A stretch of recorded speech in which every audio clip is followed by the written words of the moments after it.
Cocoon. Wah! Wah! Da da da da dum dum da da dum dum dum da da dum dum dum da da dum. I don't even know that song. I don't know why I started singing that. Hi! Welcome! Today is another day of look outside. Another day of me not knowing how to play this freaking game and then hoping that I can get where I want to go in it. I literally I gave in, guys. I really did. I gave in. I gave in again. I did it. Oh boy, she really did it this time. I gave in, guys. I looked up what companions are available at this point in the story. I did it. I know I said I was not gonna look into spoilers for how to win this game, but I looked into which companions I could get. I did, I know. Oh my god. Boo, boo, boo. Disgusting. I can't believe in her. I can't believe she would do this to us. I know. But I did it. I looked into what companions we can get so that today we can get, like, at least one companion and then hopefully, like, go either back to, like, the military area or, like, one of the other areas that we can, like, kind of grind a little bit and then level up so that we can go to the boiler room and beat up the boiler people in the sewer. So we're gonna have to do that. Who are you picking as a fourth? Well, ideally, if I found out you can go and actually recruit, what's his name? Like, Ernest? I just keep calling him the Rat Man. Basically, I found out that you can get the rat guy without another sandwich, and that he'll just be like trapped in this like rat place, like a rat hell in this one area. So we can go do that, and then if we can't find him, then there's also the roaches that can apparently the roaches become like a human creature, and they're kind of like a spellcaster, but to get the roaches we'll have to wait another night. So my thought is, if we can get Ernest, then we can start doing some stuff. And then we can go to sleep, and then potentially, because we left food out for the roaches, they should be ready to become a party member the next day.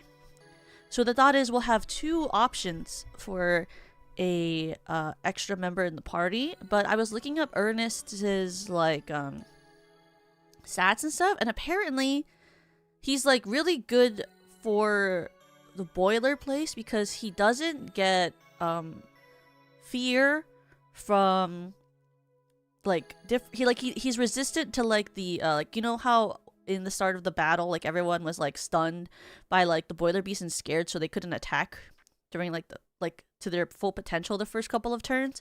But apparently one of his special things is that he doesn't panic when he sees like scary things, which is pretty sick for like the boiler beast, since it immediately makes like 3 members of the party panic. So that means like him and I both wouldn't be panicking, so we could like be setting up like stuff and starting to like get some stuff on the bad guy, which would be pretty sick. So that's the goal for that. Did you look up any of the video game skills that might help? I did look up the video games, but I didn't look up... I don't remember any of them. But I don't remember any of them, but I did look them up. But I did, in fact, waste the time of my life to go look and not remember any of it. Smiles. I'm not that smart. My parents have been telling me that for years, that I'm not smart. I something. I'm not that smart. I remember that musical so vividly. One day, oh, maybe we could do that. Maybe that will be what I force Serena to do. We like switch models, and then we'll do like a musical theater. Like we do a musical ranking. But she doesn't know enough musicals to make that happen. Oh, I was about to be like, oh yeah, and then Serena and I could rank musicals, and then I was like, but she only knows like new musicals and doesn't really know like any of like the classic ones, so we can't actually rank a bunch of musicals. Maybe one day I'll make Ava do that with me. Ava and I would literally probably get into an argument about it, and it would be kind of funny. We would like argue over whether we should place Sunday in the Park with George in A tier or not, or S tier. She'd be like, it's an S tier musical. And I'd be like, oh. I mean, I guess. I feel like it's kind of crazy to put any Sondheim into S because he's like overrated, but also I really love all of his musicals, so can I even say that about him? Some of his musicals are kind of trash though. Not that they're bad, it's just like they're not that good comparatively to other musicals, to my opinion. Just force her to watch them. There are a lot of like musicals that I don't think are, especially older ones, that do as well over film, if they're even filmed. If they were even filmed, I don't know, I would say that they really hold over the movie format versus like watching them live, especially like the older ones, which I think are a lot harder of a sell for a lot of people. Oh, my face. My face. Load this face. My face. There we go. You know? But my thought is that if we can get both of those things happening, we'll beat the boiler thing. And then I think the boiler beast probably is what gives you one of the discs. And then I assumed that they would put the disc for the doors that are outside of the sewers in the sewers, but that's just like my theory, and it's just a game theory, so we'll have to figure that out. Because how many planets are there again? We have like 8? No, maybe 7 planets discs, and one of them is a negative disc, so that one does not count. But we have like, there are some non-planet discs too, right? Oh, are there? I don't remember. Oh yeah, there's the sun. Oh, fuck. But we need to find all of them, right? We need like every single planet plus the moon and the sun to like unlock everything in this game. So I don't know how far away we are from getting them, but I assume we need all of them. And then we also need the essay, and I don't know where the essay is, but we have the picture, and we have the negative disc. And he only asked for like what, 3 things? We don't need anything other than that, right? Like an essay and the painting and the negative disc. Because we talked to that one guy, I forget his name, but he's in that room that's like across the length from like all those crazy people in the fire bus. Maybe there's also, there might also be like, if we fight that car that like ran at us last time, maybe that has a disc too. And I guess there's just 1 or 2 more just to be annoying. I could totally see that. Can you imagine? There's like, actually there's 7 more just to like fucking piss you off. And I'd be like, I mean, I guess so, right? Can you believe we're in the baby mode of the game? I was reading like this Reddit thread about how to beat the boiler beast and like a bunch of other shit. And they were like talking, and then the companion stuff too. And they were like, well, the boiler beast really shouldn't be that hard if you're playing correctly. And if you're in easy mode, then really it's just a skill diff. And I was like, oh my god.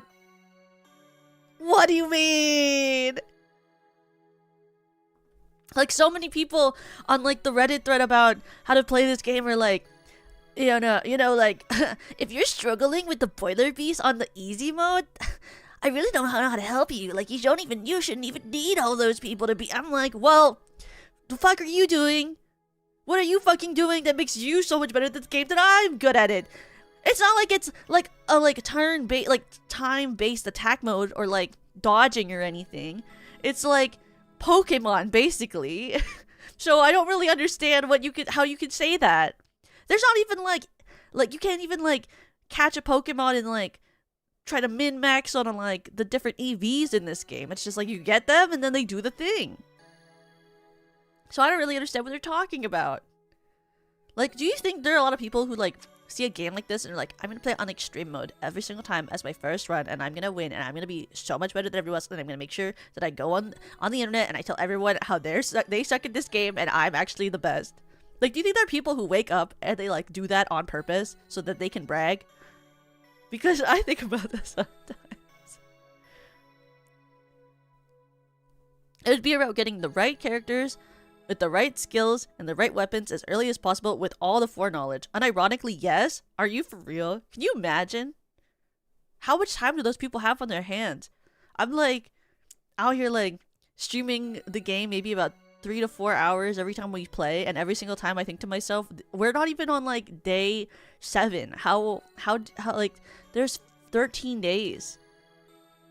And I was looking, there's this one guy on YouTube that like made this video that I watched about the companions, and this guy like had a run where he played with only Sam, and I didn't watch it, but I saw it, and I thought to myself, how could you play this game and only be Sam? And like, how many hours would you have to put into this game to figure out how to play correctly enough to only win with Sam? You know?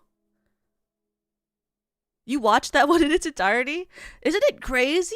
Like, someone, like, he really sat down and he played the game enough to know how to play the game only with Sam.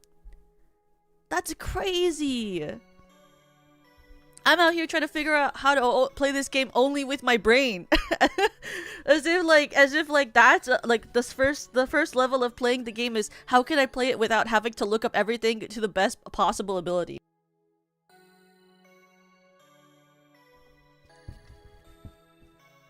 Best early game skill plus the best weapons plus the lot of depth. Yeah, they took a special interest in this game for sure. I mean, yeah.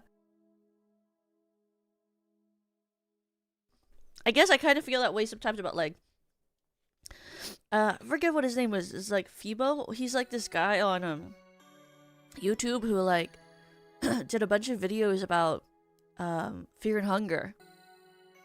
And he did like so many runs and like did a whole bunch of different guides on like how to beat certain bosses all in fear and hunger. Honestly, when I was watching the Look Outside guy, it kind of reminded me of that guy. The guy who did the fear and hunger stuff. I was like, there's always like this one guy with a PNG tuber who takes very special interest in a very specific video game and then makes all the tutorials for that one singular game. And they say YouTubers are weird. When everyone notices that their favorite gaming content, people who do tutorials are all just people who have a PNG tuber as their icon. And they just PNG tube. If you really think about it, a VTuber is just a PNG tuber that moves. If you think about it. I think about it.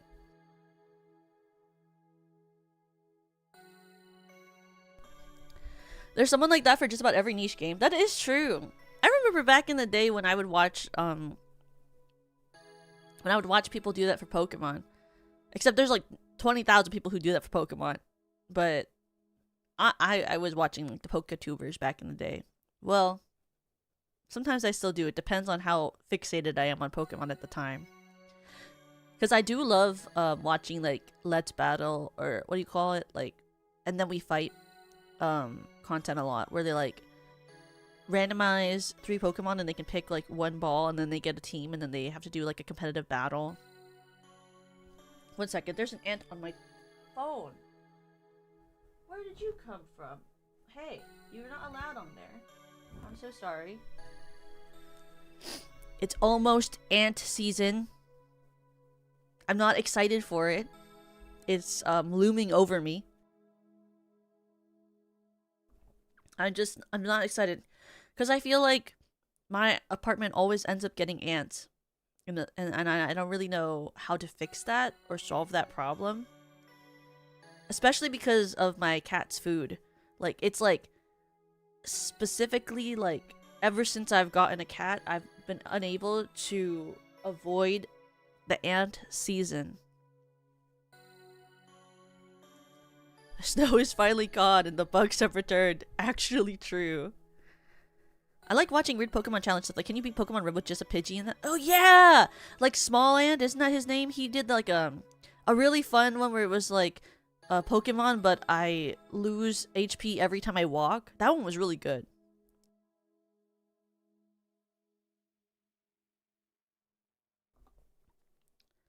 Like, I like Smalland stuff for that a lot. And when I was really into Stardew Valley, I also used to watch this one guy, I forget his name, who did a bunch of stuff for like Stardew Valley min-maxing with like finding the clay and selling it for certain stuff. That one was also really good. There are a lot of really intense Stardew Valley players who like take the game in such an extreme way that I don't even know how they could enjoy it at that point. I like watching Pokemon free-for-alls. I don't know if I ever watched free-for-alls specifically, but I do know like that sort of content in general. There was also like a really cool Pokemon mod I saw recently on my feed that made me very interested, but I didn't download it, but I was thinking about it. Though I will say, of like the ones that I've done on stream, my favorite one, even though I like that one Emerald one where it like 3D the most visually, I do think that Pokemon Wilds was like the most unique one. And then I think I only liked that one. I think I really genuinely only liked that one that I played with Lemmy because I played with Lemmy. I think if I was playing by myself, I would have given up on that game almost immediately. Genuinely. I think I would have done that. Like, I think I would have been like, this is too hard, this is taking too much time, this is too long, I'm quitting. No more. You cannot make me. It's over. Pokemon Wilds is really cool. I know, right? It was really, really cool. I was a really big fan also of how the graphics looked, even though they were a little bit more specific and like older looking. Wait, I have to very quickly. Oh yeah, I got I got a fun thing back today that you guys will see in the future, and I think you guys will really like it. There's a lot of fun. There's some fun stuff for the end of the month.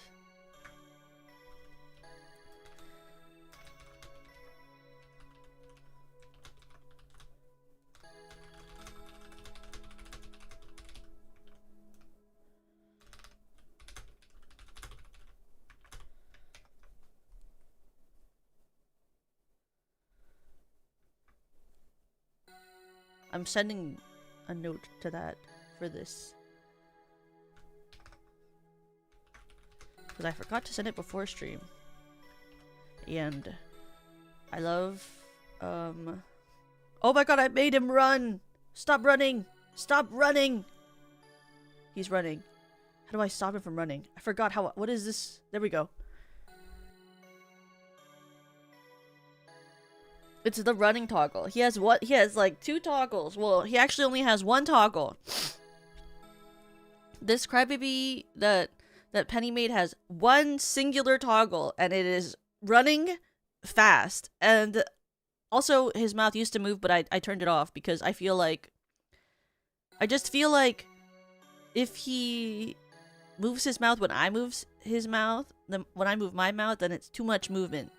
So instead, I went into his physics stuff in BTS and I turned off his mouth. Which also means that, I mean, like, his face still moves, just like a little less. And now he just kind of sits here and then like has slight face angles. Because I felt like when his mouth moved, then it was too much movement, so. But I mean, I could turn it back on whenever, but his only other toggle is running. He can cry, he can run, very talented, very smart, very good, very good. And I think that's so it can be tied to TTS. It's like the little guy's reading the donos. He could be tied to TTS if I ever figured that out, but I don't actually know how to do that. But I don't think Penny thought of that when she made it for me. I actually didn't ask Penny to make it. I didn't ask Penny to make it. I got a DM one day from Penny, and Penny was like, Toka, I made you this. And I went, huh? And then I opened it and I was like, huh? Because I didn't know she was making it. She just was like, can I have your ref sheet? And I said, yeah, and I just sent my ref sheet for it, and then she just gave it to me. Like, I thought maybe if anything she was gonna try to draw our mascots together, but instead she made this Crybaby. She was like, isn't it so stupid looking? And I was like, I mean, I was gonna call it adorable, but if you want to call it stupid looking, then I can call it that too, I guess. I was like, I think it's super cute. Penny is nice like that. Penny is so funny. I was hanging out with her a couple days ago with Kijo and Lemmy in a call, and we were like doing crosswords together. It was very like, it was so funny. And then we played like, what was it? We were she was like, at some point she was like, we should play Who's Most Likely To, and she goes who do you think is most likely to get cancer out of the four of us first? And then she goes, because I think it'd be Toka because she's the oldest. And I said, what the fuck? And she was like, well, yeah, because you're the oldest, you're the fastest to potentially get something bad happening to you. And I said, Penny, diseases like that are not age related. That is not an age related thing. Anyone can get that at any time. It has nothing to do with age. It's all to do with genetics and environmental factors. And she was like, nah, I think it has to do with age. I was like, it does not. It does not. I don't understand. She's so funny. She's also so wild sometimes. I was like, what do you mean? Toka had confirmed? I'm not even that old. I don't know what she means by that. I'm just older than her.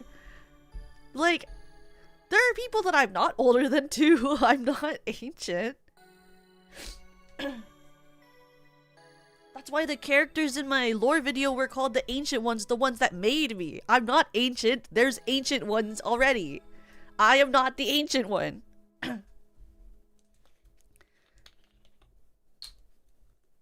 She just says things like that. She's so really funny. Oh, and it was so funny because we were playing these crosswords, and in the beginning, it was like super easy, and then they got bigger, and then she was like, well, Toka, shouldn't you be good at the crosswords because, like, you're older than us? And I was like, just because I'm older doesn't mean I do fucking crosswords. I don't know how to do anything. Especially not crosswords. I'm not that smart.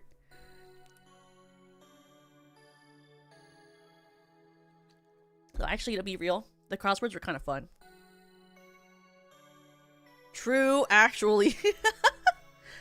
Like, I'm really not that much older than everyone, but I'm sure, I mean, they do treat me like I'm their grandparent or something, which is fine. They can do whatever they want.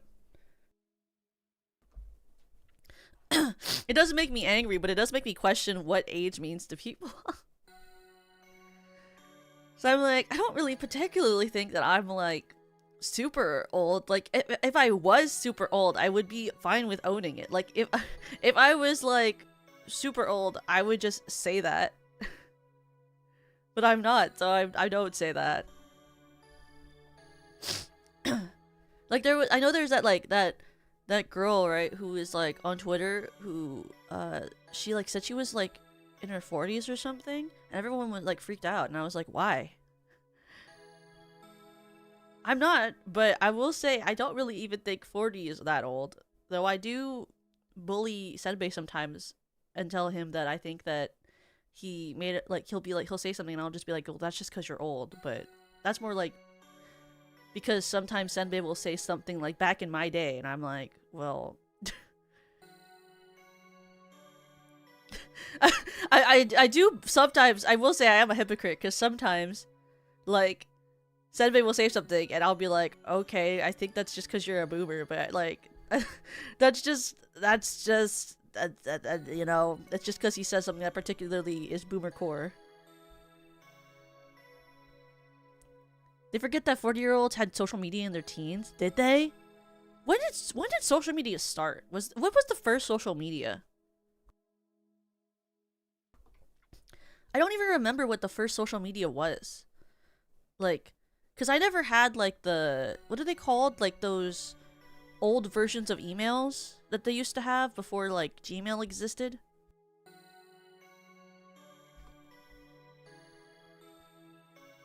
Like, there's AOL. AOL. Like, I never had an AOL. I know everyone I know started getting Facebook and emails around 2004. Really? I was particularly sheltered though as a child, so I don't really even like. The first time I got an email was because it became required by my school to have one for communication. But I didn't like I didn't have like a personal Gmail account until I was in like high school. There were online chat rooms in the 90s? I guess that's right, because in Buffy the Vampire Slayer.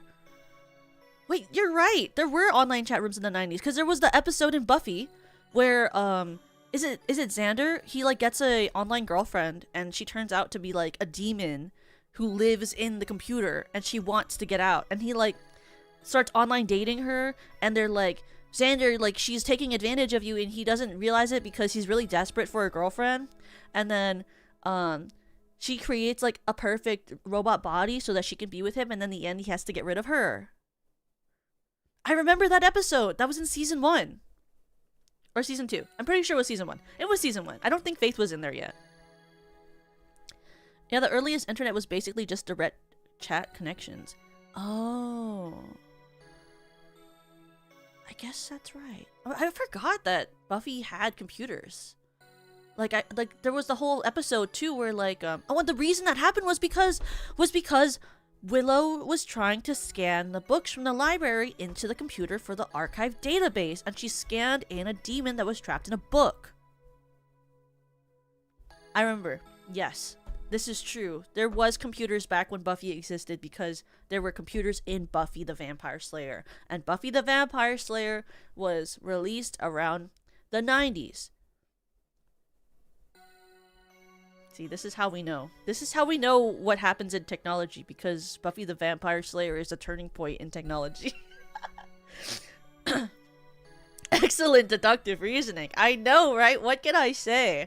I still can't believe I literally took that part of the stream from yesterday so I could make it a clip, because I don't know what happened to me that I said 26 when there wasn't 26 on the board. Though, to be fair, I was not reading the numbers that were on that line chart. I was just counting in my head.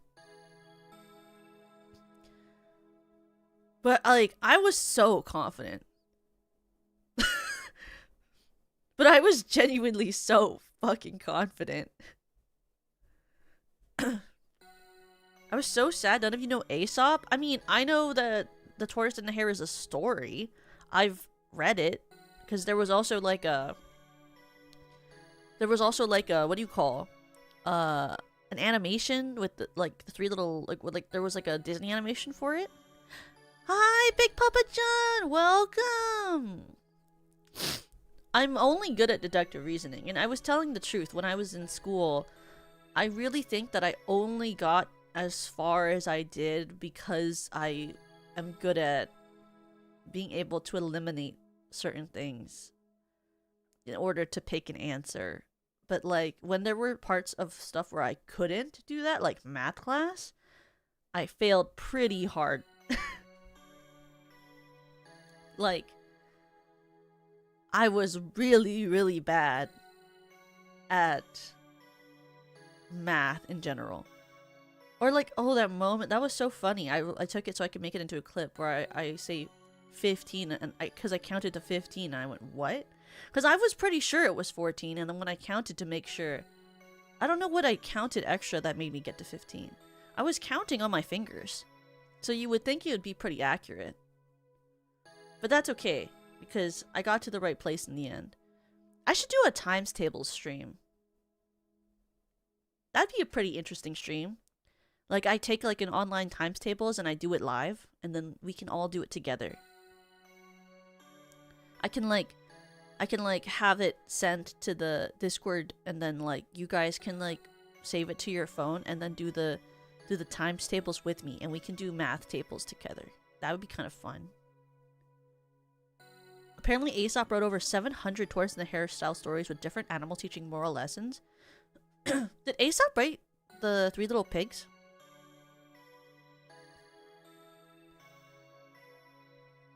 Is he the same guy? Because those are animals. Memorizing all the times tables up to 10 helps a lot. I used to have that memorized because I was in tutoring like all my life. I went to different tutoring like things. Like I was in Kumon and everything. Traditional, very Asian child moment. I was in Kumon. Very Asian child moment. I was in Kumon. But I did like what do you call? I did a bunch of like tutoring growing up, so I had to do like all of those like things where you memorize the times tables and you do worksheets that are on top of your homework because they want you to get better at math. I don't remember anything. Well, I do remember that 6 times 4 is 24, but that one is pretty easy because it's 12 plus 12. You know? I used to do timed multiplication tables every day in elementary school, trying to get as fast as possible. But like, were you required to do that, or did you do it out of your own volition because you're insane? What? Thank you, Big Papa John, for being a member for 7 months. Why did my alert not play? Welcome to the there we go. Crybaby. Worksheets. I sure hope those sheets work. I really thought you were about to be like, worksheets. I sure hope it does. As if you were doing like the road work ahead. I sure hope it does. Yeah, they were a part of class, but I was competitive with it. You were competitive with it? Bro, I was just trying to do it in the time that was required of me. I still remember, because I remember how angry my teacher got at me when I was bad at math. She was so close to giving up on me, I feel like. That lady really freaking hated me. That teacher, oh my god. I could feel it in my bones. She did not like me. She thought I was really stupid.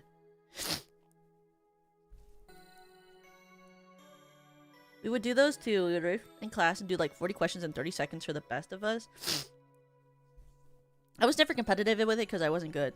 But that teacher, like, I think she was, like, really dealing with me in a dumb part of my life. You know, like, you know that meme where it's like, you caught me at a very Chinese part of my life, time in my life? That's me, but, like, with math when I was in elementary school with my teacher. You've caught me at a very dumb point in my life. Like, that's how I feel about that. Like, I feel like she really caught me at a bad time because I was not smart. Well, I'm still not smart, but I was, like, I was even worse, and I don't know how she coped with teaching me, because I too think I would have gotten a little fed up with my inability to learn anything at that point. Like, I was good at when I was younger, I was really good at things like PowerPoint presentations, and like, as long as grammar wasn't included, I was really good at writing essays. I was really good at reading. I in fact read, like, I was able to read like a couple grade levels above where I was at any given time. After the 3rd grade. Before that, I was really bad at reading. But then, like, I discovered Warrior Cats. And that really changed my life. When I discovered Warrior Cats, that kind of changed my life a little bit. I'll be honest with you. That and Percy Jackson. Those books, oh, that really changed me. That really turned it around for me.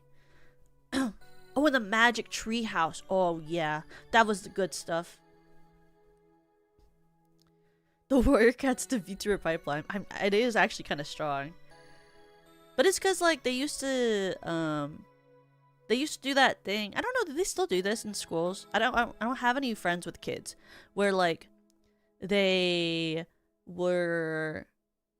like, they would require you to like read a certain amount and then like log all the pages, and then like if you don't reach a certain amount, like, then your class can't have like a pizza party, but then you feel like you really gotta read, because if not, you're the reason your class can't have a pizza party at the end of like a something amount of month period, and then you get blamed for the reason why your class can't have a pizza party out of everyone else who is allowed to get one, and then you'd feel like shit. So then you have to read more books, and you read as many books as you can because you do not want to be the one that lets everyone down. Never had a book series I enjoyed as much as a kid for Percy Jackson. Oh my god, yes! I love, what do you call? When I was like, when I was a kid, one of my favorite things about reading the Percy Jackson series was disliking Percy and loving Annabeth. There were so many moments in that series where I was like, God, Percy, you're so fucking stupid, but I love Annabeth Chase with my freaking soul. I had a huge crush on Annabeth Chase as a kid. I thought she was the coolest ever. She was so smart and she was so strong. It was the same with I read like 2 of the Harry Potter books. I never got farther because I don't know, I was really busy reading Warrior Cats, I'll be honest with you. I was really busy reading Warrior Cats, so I could not finish the Percy Jackson, or sorry, the Harry Potter book series, but I read all of the Percy Jackson series. But with Harry Potter, I loved Hermione Granger, and I hated Harry Potter. I thought he was so annoying. Oh my god, and Ron Weasley, oh, disgusting. He fucking pissed me off. That was a lot of characters, though, in a lot of books. I think it's because of how they write. Like, I feel like they write a lot of male main characters, especially the funny guy. Oh my god, I hate the funny guy. Get him out. Get him out of here. Oh my god, annoying. Get that guy out of here.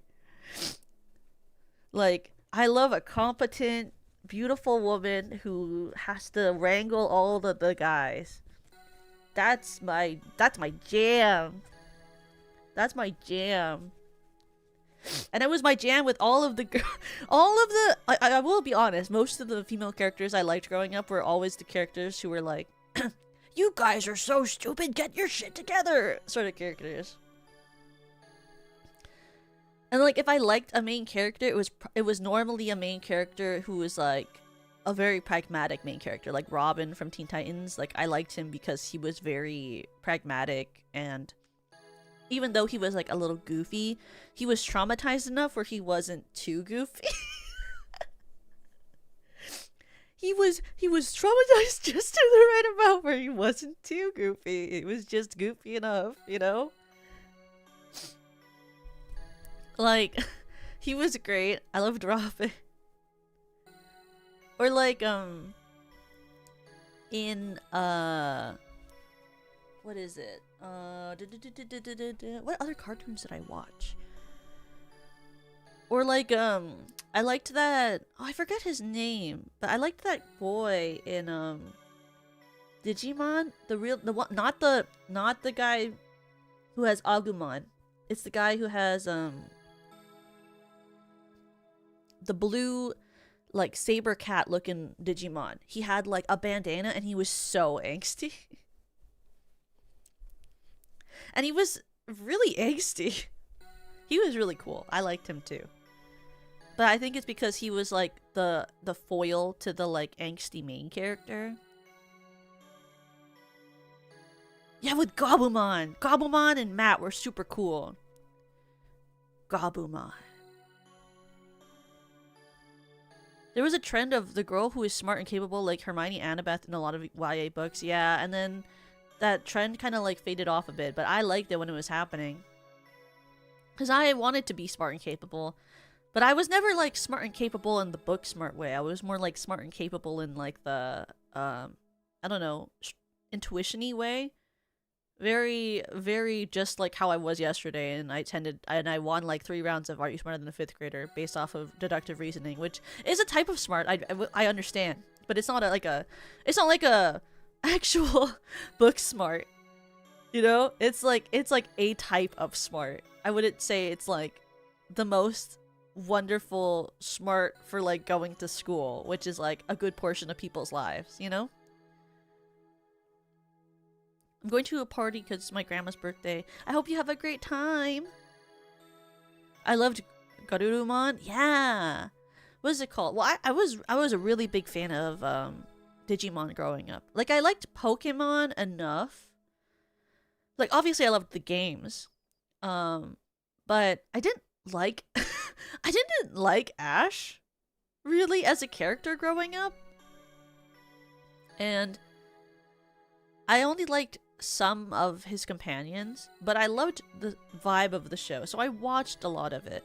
And when they introduced contest, that's when I like really got into Pokemon for a bit. Was like, because the concept of contests was like so cool to me. Performing with your Pokemon, teaching them to perform with you, and like doing all that cool stuff, like using the moves in a creative way. I was like, that's crazy cool. Like, I want to be a Pokemon contest coordinator. And so for that part of the show, I got really into it. Like, I liked Dawn so much. I thought she was so cool with like Piplup and doing all that stuff. Even though Piplup was not my favorite starter of that generation, my favorite starter of Diamond and Pearl was Chimchar, because I thought that Infernape was super cool.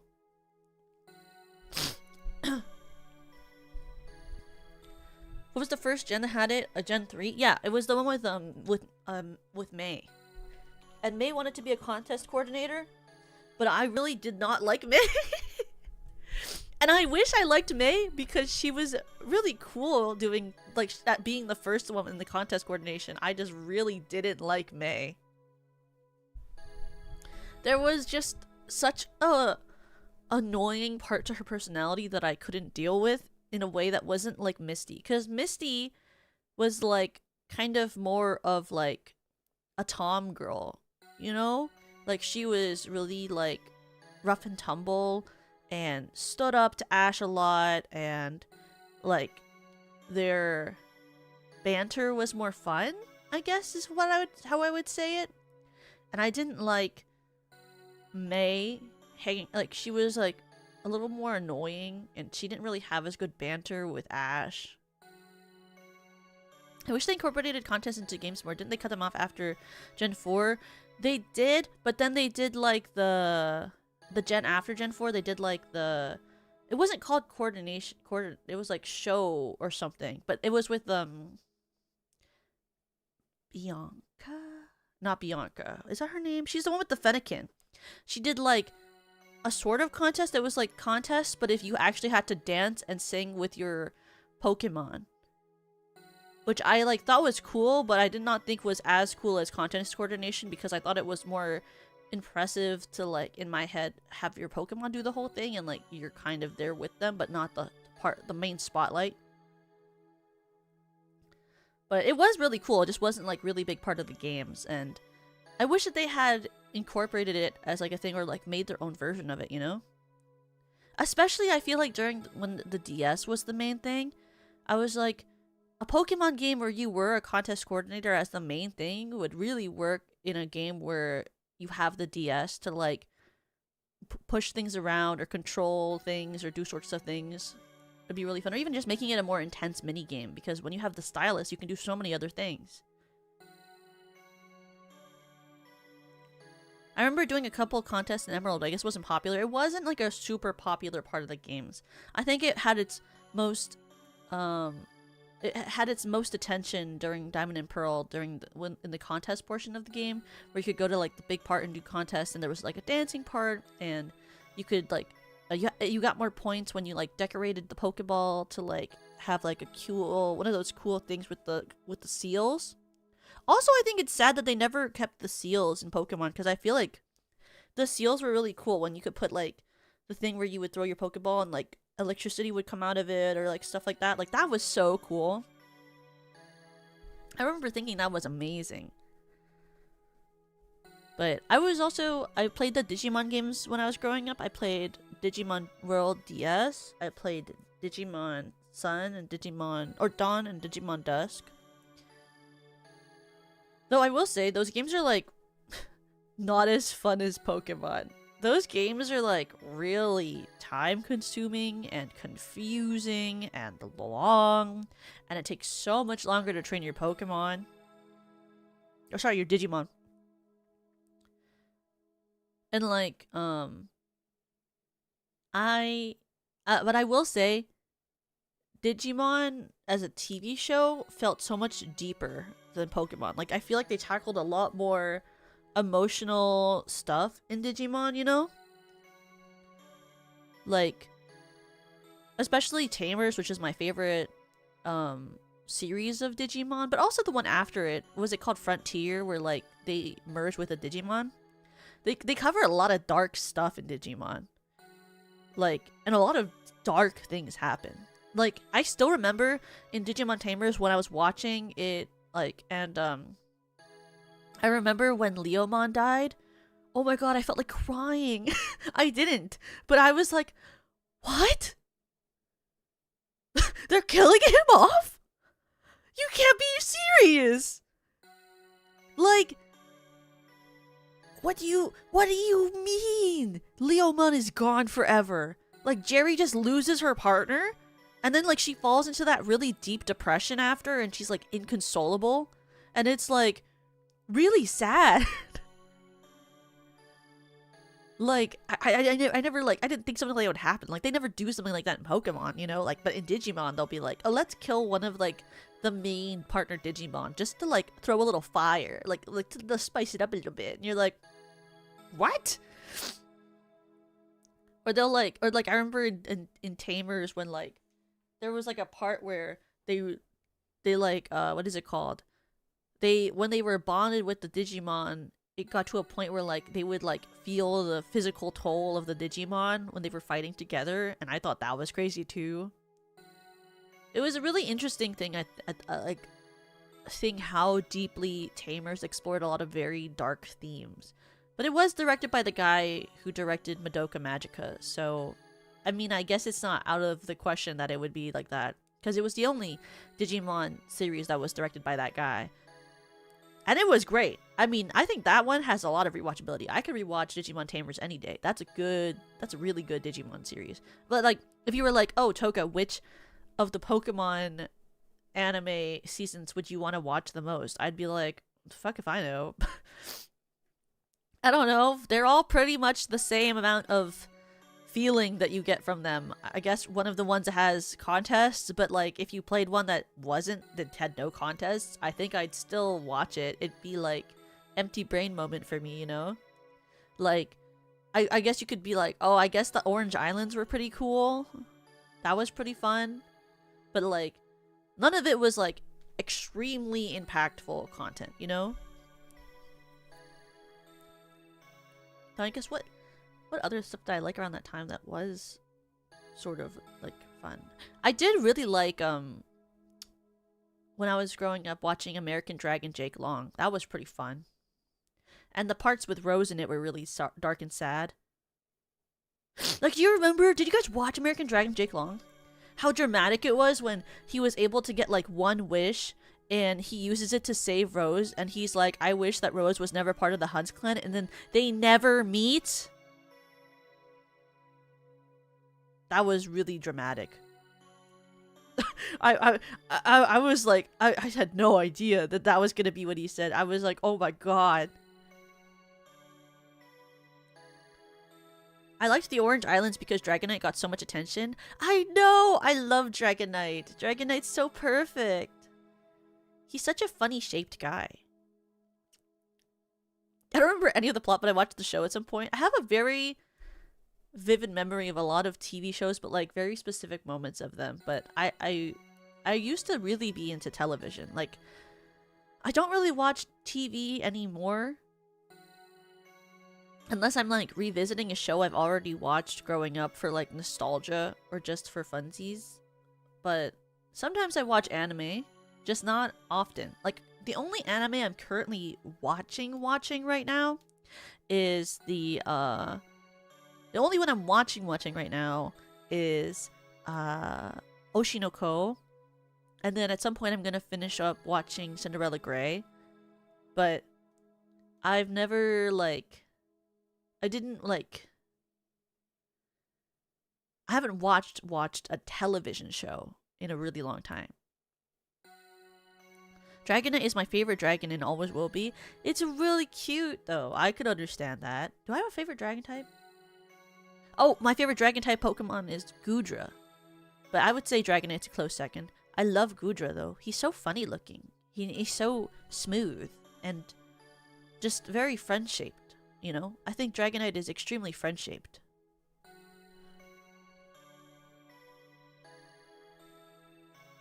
And I like how the Hisuian version can go into his little shell, and he sleeps in his little shell. And then he peers out and looks at you. Very cute. Very cute. But I also really like Esper. And Esper's getting a lot of love right now in Japan. They're making a lot of plushes of Esper right now. And then, I also really like Shiny Sylveon. I mean, I like regular Sylveon, I guess. Regular Sylveon's fine. You know, but Shiny Sylveon? That one's really good. Am I old if my answer is Lugia? No, you're just... I was about to say something really mean. I was gonna be like, well, no, you're just basic. But I mean, Lugia is really good.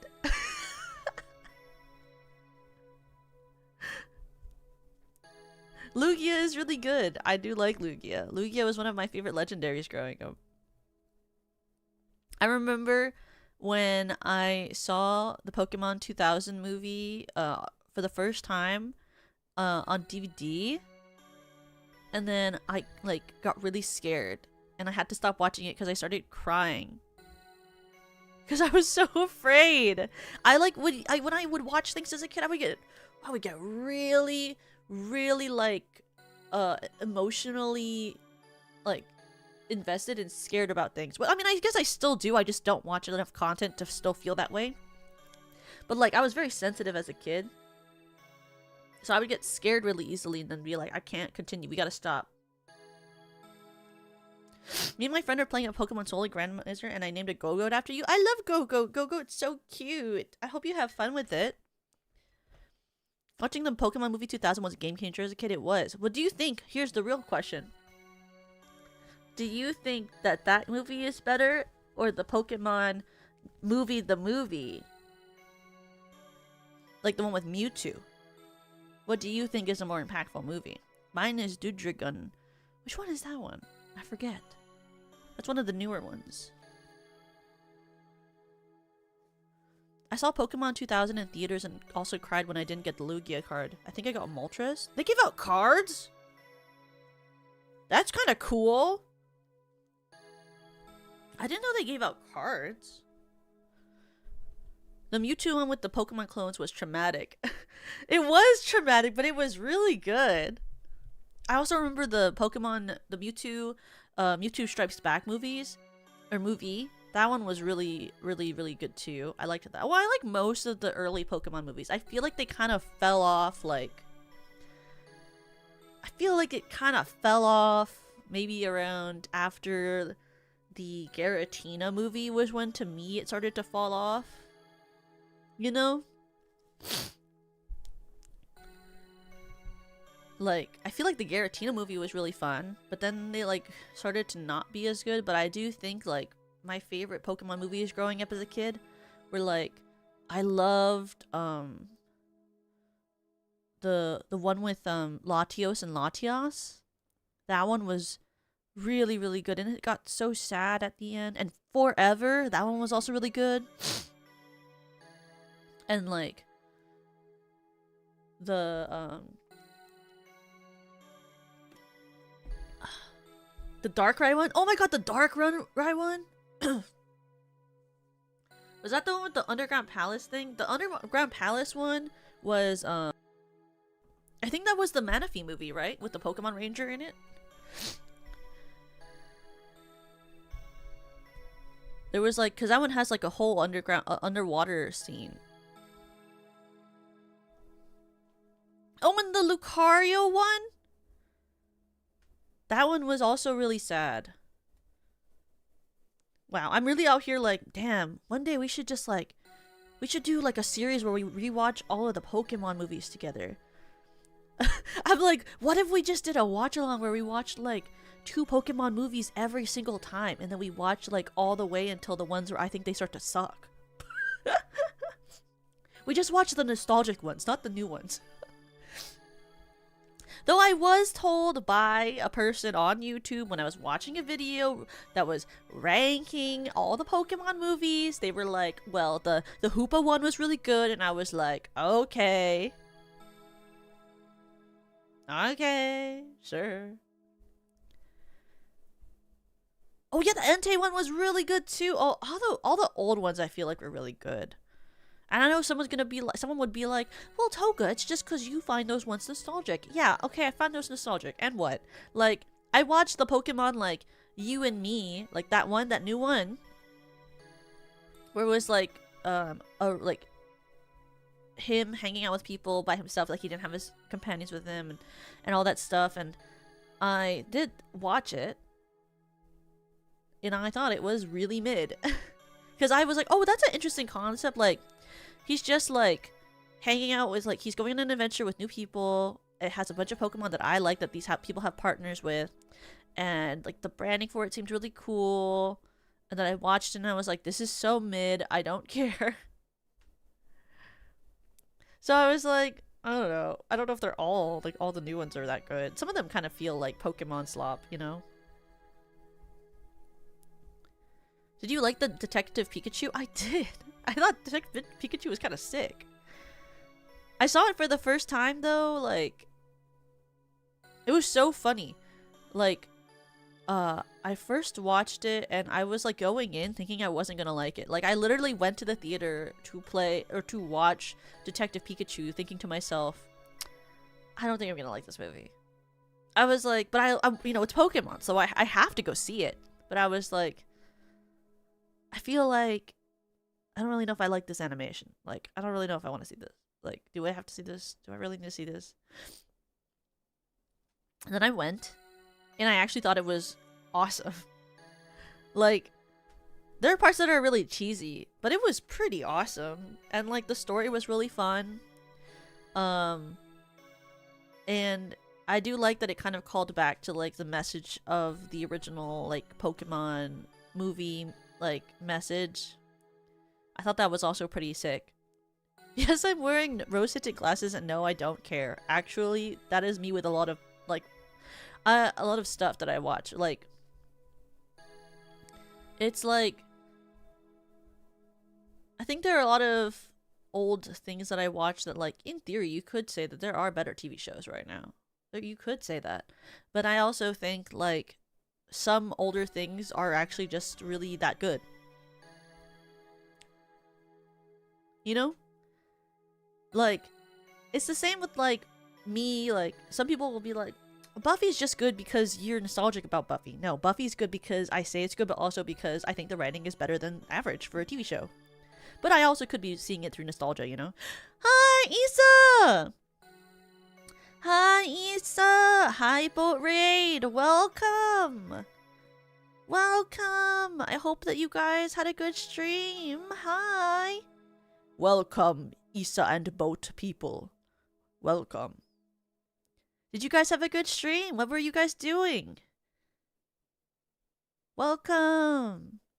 And, in case you don't know who I am, my name is... Oh, wow. If my model would work. And if you don't know who I am, my name is Toka-kun from SEWERS Productions' first generation Infinium, a Crystal Diamond VTuber who likes musical theater and yapping. And that's what we've been doing this whole time, because I'm technically supposed to play this game, and I want to play this game, but I haven't played the game yet because I've been yapping.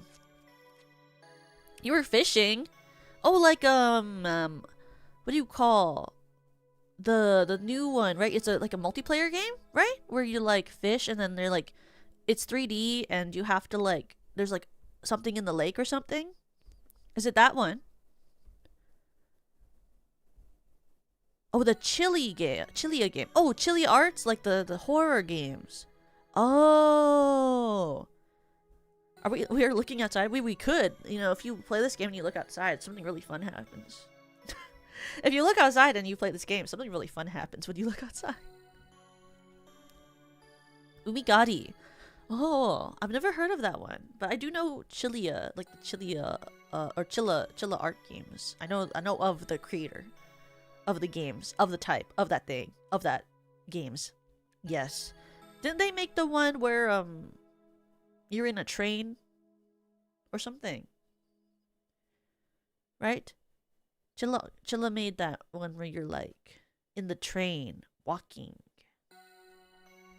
But Thank you again, Isa, for the raid. And if you need to rest up, please do. But thank you so much for sharing your community with me. And welcome. We're well, I mean, I guess I could play the game. I've just been talking about Pokemon. We were talking about Pokemon movies and like Digimon movies and nostalgic TV shows. I do that a lot. I don't know why. I guess I'm a very whimsy maxing person, as they say. I love whimsy maxing my life through watching nostalgic things that I know I already like because I don't have to feel emotionally invested in like literally anything because I already know what's happening. It was a part of what's made this like what do you call this game more like scary to me is the fact that I like don't know what's happening in it as much because I'm not looking into everything about it like I normally would for a game. The only Digimon movie I remember is the first one, but I loved it. Well, not to be biased, but I think the majority of the Digimon movies are like really good. Except actually, I'm about to take that back. I retract that statement. The ones that I've watched are good, and I've only watched the ones that are from the nostalgic period of when I watched Digimon, and so I also might be completely biased. But I really love the Digimon Runaway Locomon movie. I think that one is so good. Like, Runaway Locomon is such a good movie! But I think, like, all of the ones, like, all of the ones from Runaway Locomon, like, before Runaway Locomon, all of the ones leading up to that one, and then the one right after it, those movies are all, like, gems. Like, Digimon movies are so dark and also have so much good action in them and are really deep. And I think, like, for sure, like, I think that they have, most of the time, a deeper plot than Pokemon movies. And also, I normally think that their art is a little better than the Pokemon movies. But also, like, I like Pokemon as a franchise more than Digimon. I mean, I also really wanted to watch Gems, like Our Clarity. Maybe. If I'm even a gem. You never know. Technically, I'm made of tears. But that's because... I don't know. I don't know why I came up with my lore. I came up with my lore and my concept in, like, when it was 3 a.m. in the morning and I was taking my dog to the bathroom outside, so... Really, who is to say? Oh no, she broke our immersion. Oh my god, my immersion runs in a circle. What is that? Why would I say it like that? I don't know. I was like, you know what I would do? Run in a circle. Inspiration can strike anywhere. That's true.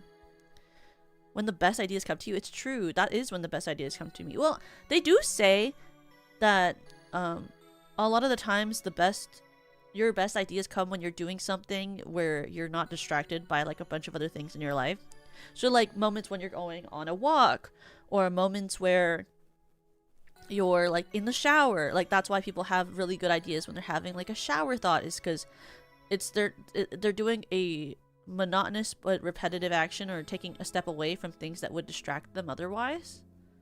And so that's when like your brain gets like that strike, you know, of like, oh, like this thing would be really cool, you know? Because I was reading about it, because I was like, why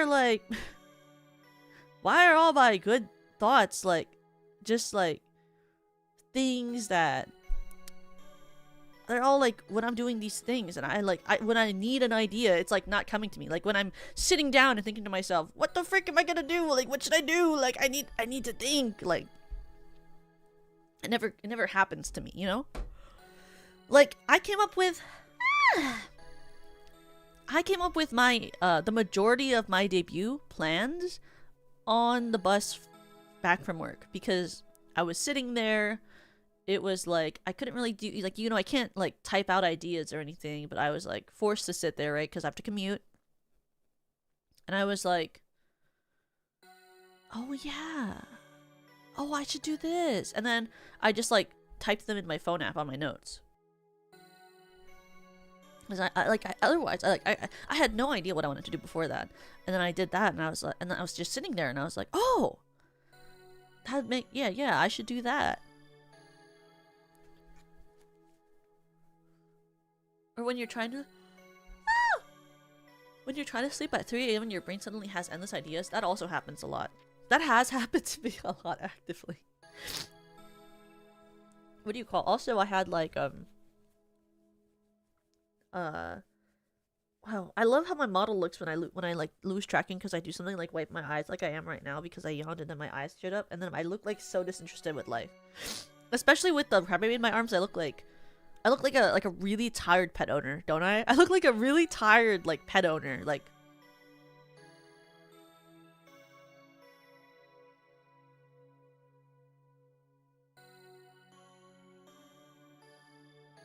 do you ever like what, like if you have like a dog, like sometimes when I go on a walk, I'll like see someone walking their dog and I think they look so exhausted. But like so does I probably when I'm walking my dog. So I mean, I can't judge them, but it's just like I notice it, you know. The like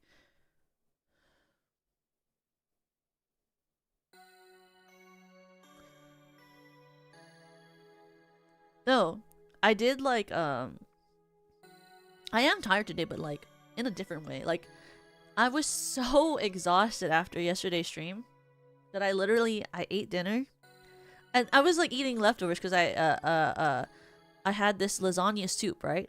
And I was like, I'm gonna have about 2 bowls of lasagna soup and then maybe I'll go to bed. I was so tired that I had a bowl of lasagna soup and then lied down on my couch and like rested for a bit before I ate the second bowl because I was like, I'm so tired I can't even eat the second bowl, but I'm not full with the first bowl. So I just I like lied down and I was like, And then when I finally felt like ready, I got up and I was like, okay, it's time to eat my second bowl. And then I had my second bowl and I did my dishes and then I was like, it is time to sleep. It was 8:30 at night. I was like, it's time to sleep. I can't be awake any longer. If I try to be awake any longer, it will not be productive to anything. I will not do anything well. I need to go to bed right now. So I went to bed at 8:30 last night. And then I woke up at 3. And then I stayed awake until 5. And then I couldn't get back to sleep. So I just lied in bed from like 7 to 11.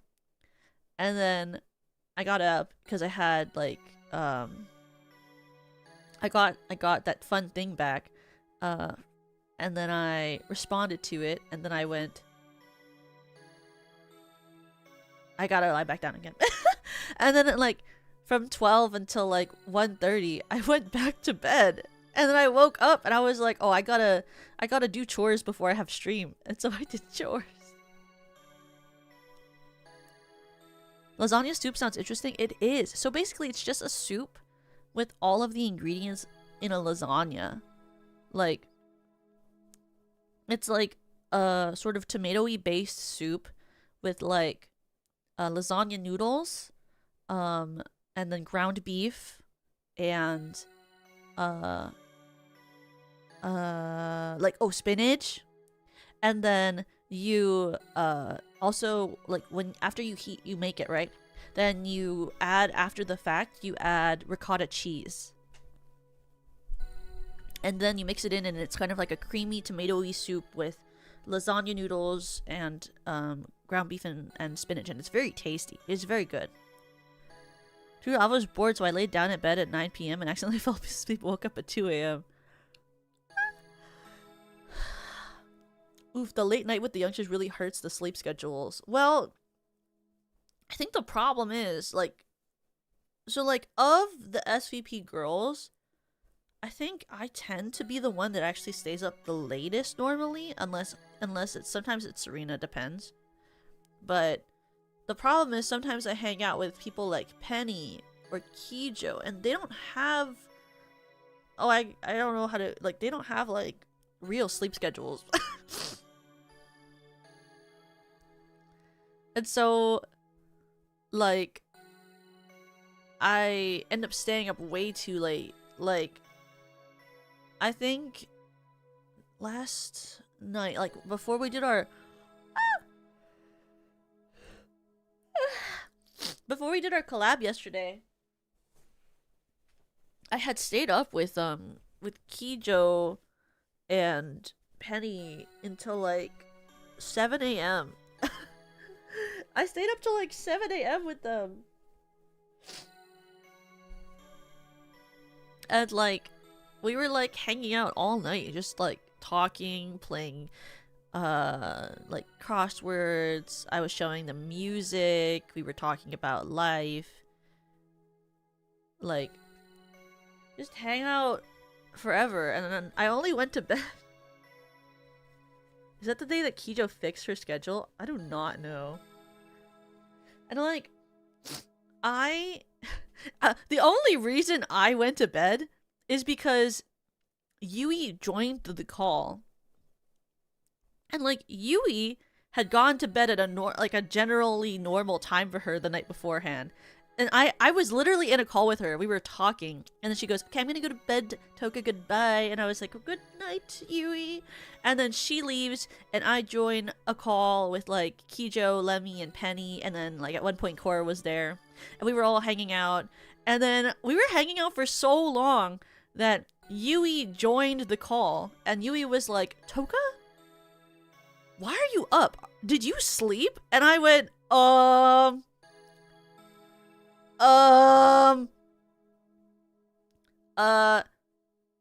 no. And she was like, "You should sleep. We have a collab today." And I was like, "Yeah." She was like, "You should go now." And I was like, but she was like, "No, I think you should probably go to bed." And I was like, "Okay." And then I left the call and I went to sleep. Because we had our collab. So I didn't like sleep that much before the collab. But you know what? Winners like me don't need to sleep to win. And are you smarter than a 5th grader? I don't need sleep to win. Are you smarter than a 5th grader?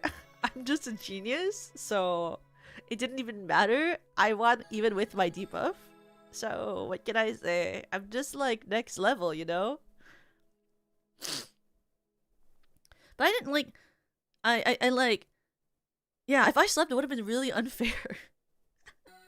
But I like, what do you call? I didn't go directly to bed though, because I also was like kind of drunk. So I also made breakfast before I went to bed because it was like 7 and I was like, well, if I don't eat something, I'll probably be hungover, so I should make breakfast and then go to bed. So I made breakfast and then I went to bed. And then I woke up in time for our collab. And it was so funny because I joined call with Lemmy and she was like, "How are you so awake?" And I was like, "I'm not. I'm just pretending to be." I was like, "I'm really tired." Cause I like I think a lot of the time in like when like we're like when we even had to like even wake up for like things earlier, like even if I'm really tired, I think I normally sound like I'm pretty awake. I think just because of like how I feel when I go to work. Like you just have to like seem really awake when you're not awake, really. But what's it called? I have been making this breakfast sandwich that I think you guys would really like, and I think is really, really good. Where it's like, it is sourdough bread with QB mayonnaise on each side, because obviously, and it's toasted. And then I put 1 slice of Spam that I've cooked on the stove, because some of you people eat Spam without cooking it, and I think you're wrong. And I don't know what's wrong with you if you eat Spam without cooking it. But I cook a piece of Spam, and then I put it on the thing, and then I go, and if you're like me and you like mustard, I also put mustard on one side. But then I get an egg, and I cook it easy over. And then I also get ricotta cheese, and I put that on one side. And so then the sandwich is done, but it's literally like a spam, ricotta, and egg sandwich, and it's really good. It's like really good. I made it when I was drunk, thinking that for like It was very much a like drunk person sort of decision. I was like, I'm gonna put ricotta cheese with spam and egg. Does the ricotta stay in the sandwich? It does, because it's been in the fridge, so it's a little bit like, like if you don't put too much ricotta cheese, it all just sort of stays there. Yeah, that sounds like a drunk sandwich. Well, I ate it again today and it was really good and I was not drunk. But I came up with it when I was drunk. So, I mean, you know, I make phenomenal decisions when I'm drunk, you know? Especially cooking-wise. A lot of good things I've come up with for food are things I've come up with when I was like freaking drunk, so like the time that I made like the minor like what do you call, like when I made that when I was drunk and also like really tired and I was watching the League of Legends thing with Serena and I made that like fake toad in a hole sort of like mashed potato thing. Oh, that was really good. We subbed to spam for extra eggs. Why would you hate spam? Why do you not like spam? What's wrong with you? Why would you say that? People eat spam raw. They do. Some people don't eat spam with like cooking it. They just take it out of the can and they start eating it. I don't eat pork. It's too salty. I mean, you can substitute it with another breakfast meat, like other different types of breakfast meats, you know? Or even vegan breakfast meats, because I do like vegan breakfast meats. I'm sure that if you had like a vegan breakfast patty, I'm sure that would also taste just as good. Drunk cooking with Tokaku. You know, I also started doing this when I was in like college. I don't do it anymore really because I don't eat potato as often as I used to. But one of my favorite things to eat when I was drunk was like making potato wedges, like a batch of potato wedges as just like a snack. I would like be really drunk and I would make potato wedges in the oven. Oh, I miss doing that. It was so good. They were so tasty. I also still have Brussels sprouts I have to eat. Oh, I love Brussels sprouts. They're so good and they're so easy to make on a sheet pan. My favorite thing is that I really don't like cooking. I like genuinely hate cooking. Like, but I do it because obviously you need to, because you can't just order food every night, even though I wish I could, but I don't like to cook, but if I'm gonna cook, it better taste good. It's kind of my mindset. Like, I try not to ever make anything that I ever think would taste bad because it feels like a waste of ingredients and time. Like, can you imagine the heartbreak if you make a recipe and it's bad? It's like the same thing of like, it's like the same thing of like when you go to a restaurant and you buy food and you think it's gonna be really good and it's expensive and you're like really excited and you eat it and it tastes like shit and you're like, oh fuck. Like I would be so, I get so sad when that happens. Who's Brussels and why did he sprout? Badumch. Like, when I always try to make sure that what I cook I'm pretty sure I'll like, because otherwise I get really sad. Because also it's like you not only paid money but you spent time. Like that sucks. It's like, oh, what am I even here for? But I always do like also tend to like add like a little bit of like personal stuff to recipes, because also a lot of the time I don't trust whatever they're seasoning their food with. You know? I'd still eat bad cooking if it was just me, but if I made it for someone and I knew they thought it was bad, I'd jump. Oh yeah. Oh my god, there was a time, okay, when I was living with my old roommate, we were watching this influencer named Miss She, and she's normally really good with her recipes. But one time we made one of Mrs. She's recipes and it was supposed to be like a peanutty sort of like a potato noodle thing, like kind of like Thai vibe flavor, but like the noodle was like a potato noodle thing, and they were like these little circular noodle things. And they were a trend on TikTok for a bit, and I was like, oh, I mean that looks kind of cool, and my friend was like, oh yeah, and so she made it, and I just ate it, but I didn't help make it because I had cooked earlier that week. What did I make earlier that week? I think that was the week I made steak of like and Brussels sprouts or something. But she makes this potato noodle, right? And we go into it thinking it's gonna be really good because we both like a kind of like squishy, chewy sort of texture, and we both like potato dumplings. We both like Thai seasonings and like Thai flavored like sauces. And I eat it and I'm like, huh, this tastes kind of like nothing. And she was like, yeah, why doesn't it have any flavor? I put a lot of stuff in it. And I was like, I don't know. And I was like, also, this texture is kind of weird. And she was like, yeah, the texture is kind of weird. And as we kept eating, we were like, this doesn't even taste kind of like what the sauce was described to be like. And she was like, it's not. And then, halfway through eating, we both go, wow, my stomach really hurts. And then we have to throw everything out because it's really bad and it made us really sick. And that was like one of the only times where I've like had a friend cook for me, or I've eaten something that like I found online that like was really bad. Was that? But most of the time, other than that, we've had really good bangers of what I find online to eat or make recipes for. There's like a really easy beef broccoli recipe that I always follow by this one girl I found on TikTok this one time, and I love making that one. But I don't make it often because also I'm trying not to eat like beef too often because beef apparently like red beef is like not good for you or something. I don't know. That's what I read online. But also I love red meat. But I've been trying to substitute more for like chicken and tofu and like other stuff. You know, like fish.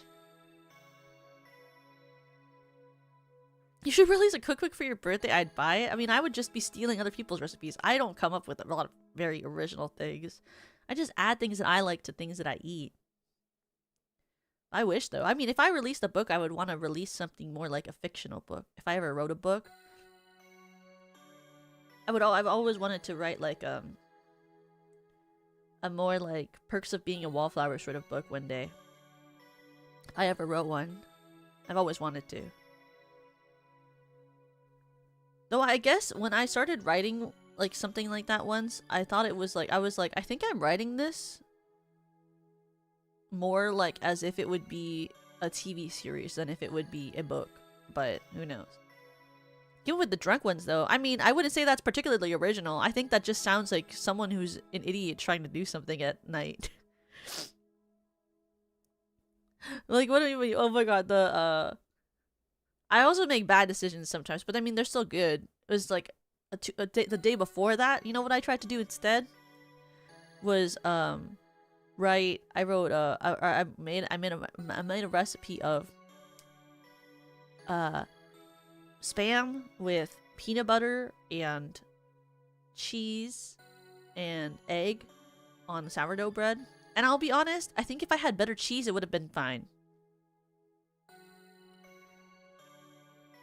Oh, my wallet must know, is SVP gonna have Valentine's Day merch? I can't say anything, but I would say if you shook the 8-ball, it wouldn't be particularly, like, bad for your wallet.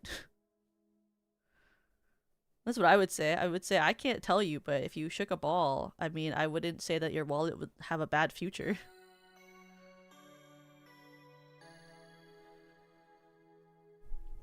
But also, there are a lot of there's a birthday at the end of this month, so if you did want to buy merch from SVP, there would be merch at the end of the month because Yui's birthday is at the end of the month, and then at the end of next month is Serena's birthday, and then at the beginning of the month after that is my birthday. There are a lot of birthdays happening. Like every month until June, there's a birthday in SVP. It is kind of crazy. In SVP, there's a birthday every single month until June for the first half of the year. Isn't that insane? And then after that, you have like a 3-month break to recoup your funds. And then there's Lemmy and Perry's birthdays. It's great.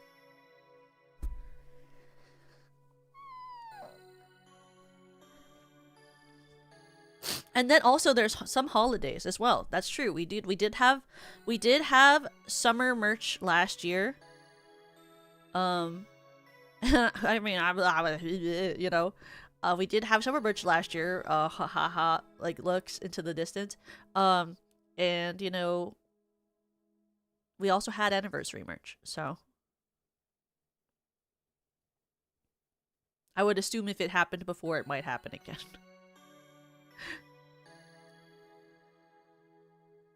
But I mean, who knows? There might one day there might be extra merch for other things too. I don't know. I will say I'm particularly excited about the birthday merch that I know I'm gonna have this year.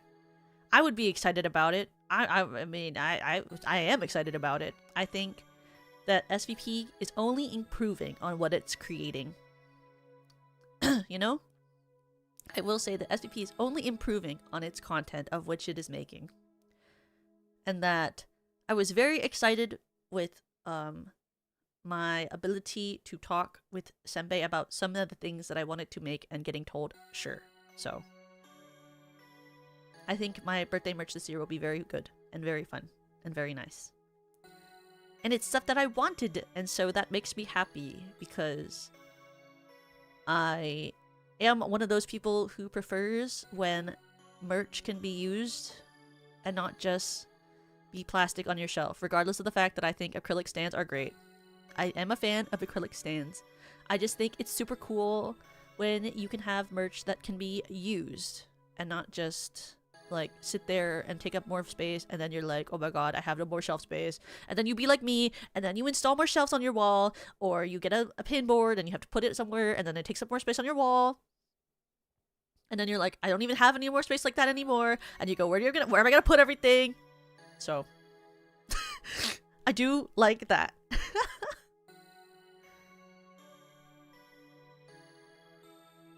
It's true, acrylic stands are really good. I have negative space for standees. Well then, I think you'll be very excited for my birthday. I think that I'm very excited for my birthday this year, and I'm not looking forward to it because I have a lot of stuff that I have to do before that. But that's fine, because I think that it's a lot of fun to work towards a goal and see it come to fruition, you know? And my goal this year was to make my work of what I did last year even better and improve on it. So I think my birthday this year will be very, very enjoyable if you like what I did last year. And if you hated what I did last year, then I'm sure you're gonna fucking hate it, and that's fine. And then it's fine, and it's not for you then. If you were like, ew, okay, I hated the stuff you did for your birthday last year, I'd be like, well, I think my stuff probably isn't for you.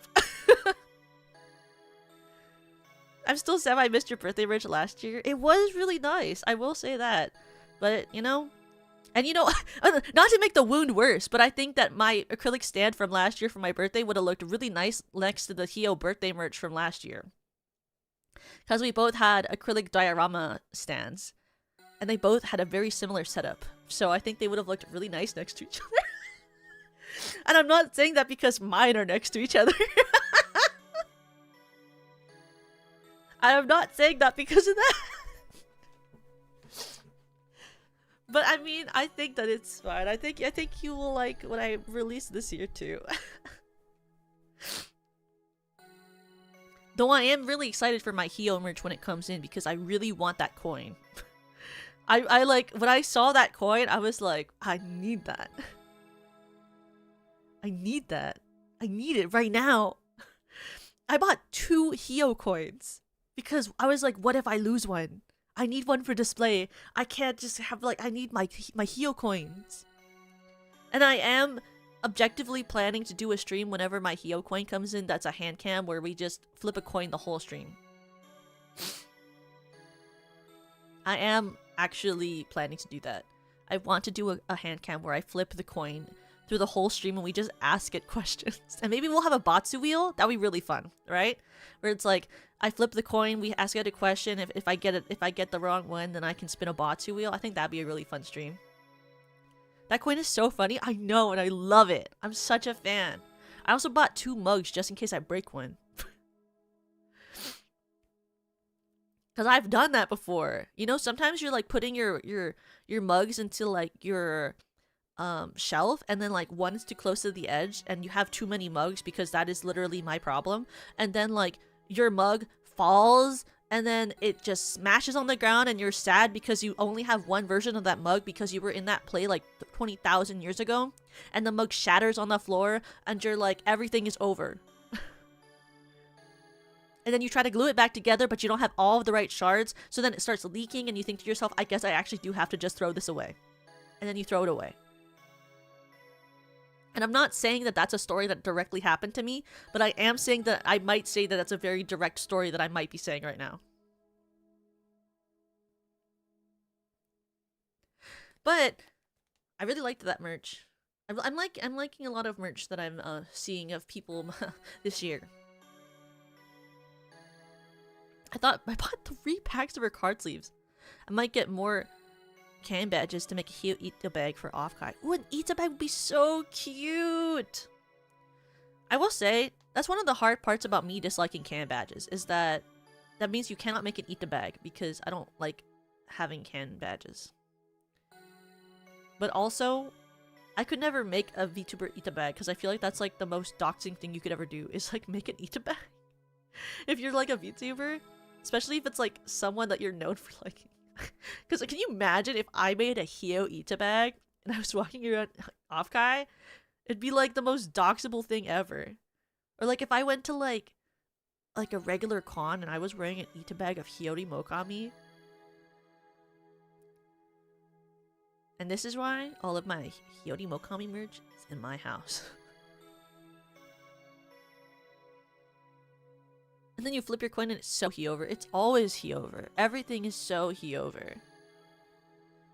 And I am telling you that it's fucked up that you weren't a Crybaby Sumer. I am telling you it's fucked up. It's not like you fucked up a little bit. I'm telling you it's super fucked up. I'm telling you it's so fucking fucked up that you weren't a Crybaby Sumer. That's so mean of you. I can't believe that you'd be like that. What's wrong with you? Big Papa John, your days are so freaking numbered! Your days are so freaking numbered! I can't believe you do that to me!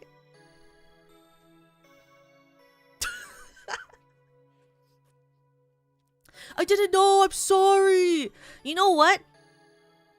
You knew I was real. Do you know that you knew that I was real? Because I know that you knew that I was real. Do you know how I know that you knew that I knew that you knew that I knew that I know that you were real? Do you know that? Do you know how? Do you know how? Ask me. Ask me right now. Ask me. How did I know that Big Papa John was real? Ask me right now. I know that you knew that I was real. Ask me how. You should.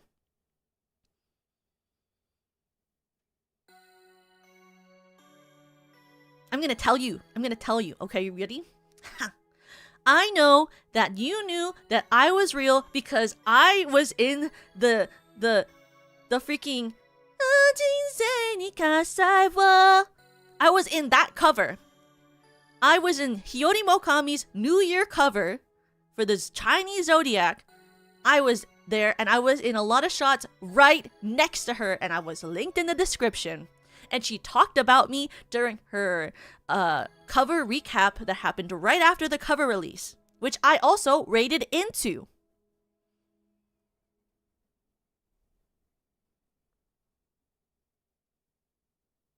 That's right, I was in that cover and she talked about me and showed my art directly on the stream.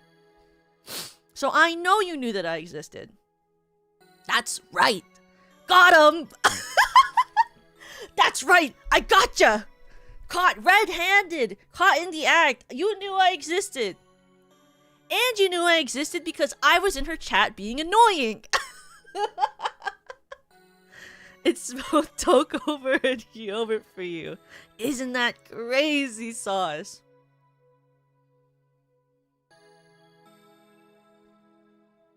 Isn't that crazy sauce? And I also knew who you were because you were always in Hiyori Mokami's chat. Isn't that crazy? Insane guilt tripping? I can only do so much. It's so funny though. I love being such a bully. What can I say? It's just my... Yui would tell you it's my natural state. That's what Yui would tell you. Yui would tell you that it's my natural state.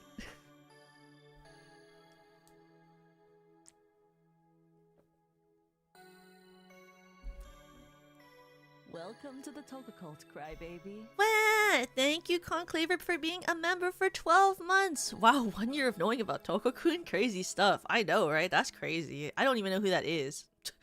Who's that? Must be a loser. Must be a loser who's only mildly good at playing Are You Smarter Than a 5th grader, I think. Must be. I'm sorry, Toka. I shall atone for my stupidity. It's okay. I just like being mean to people. I don't actually care. It's fine.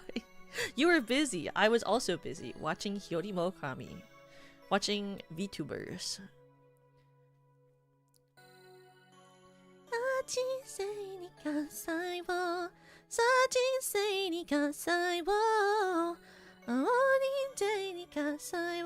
Oh yeah. Pam hitting that note was so crazy, by the way. I was like, whoa. Because, like, we had it, she wasn't particularly asked to sing up the octave. She just did it. She just freaking did it. I was like, wow, what the frick? Her voice is so good. Pam is such a good singer. And she has such a nice high range. She has a very clear high tone.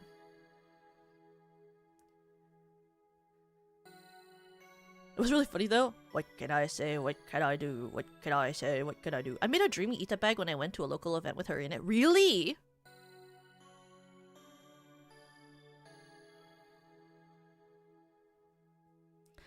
I would like to see the Dreamy Eat the Bag. That's really cool. We love Dreamy Etude in this household. In this household.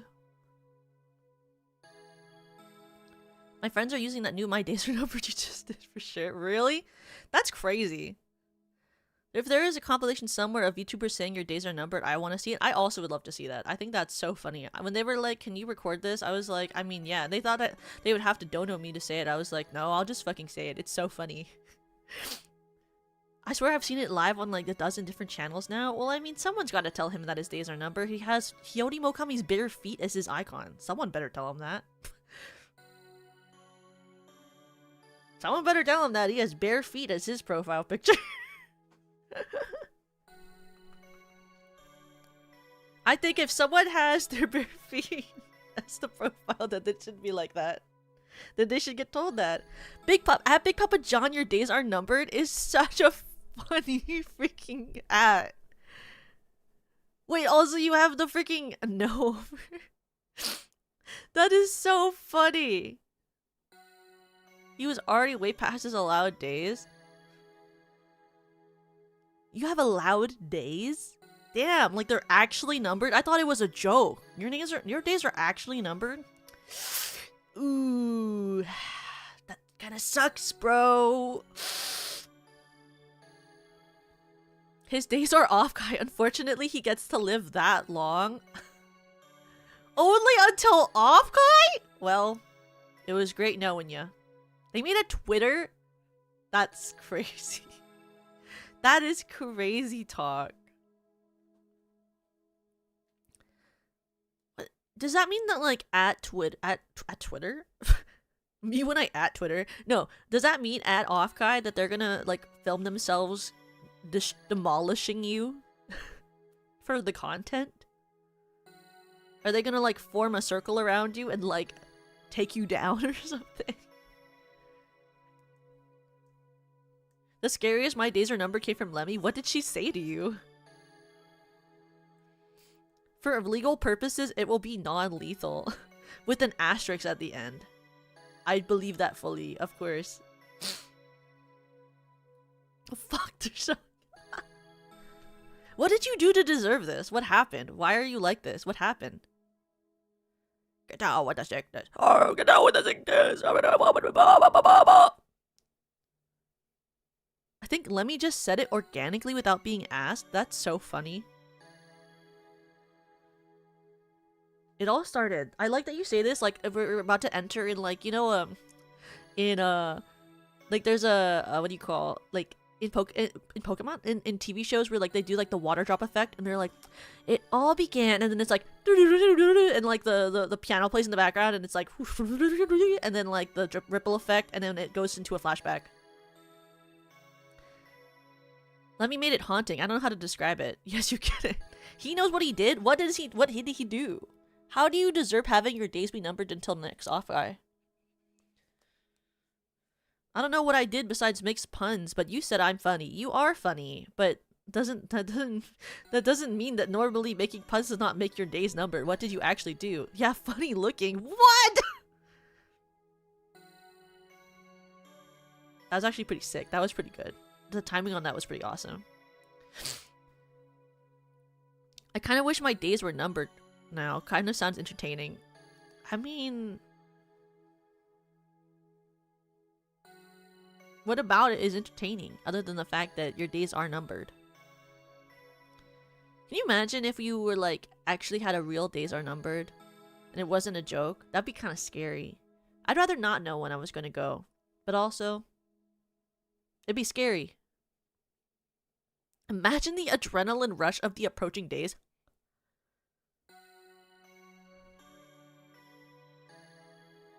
They have 52 VTubers that have numbered my days so far and like 3 from Hololive. What?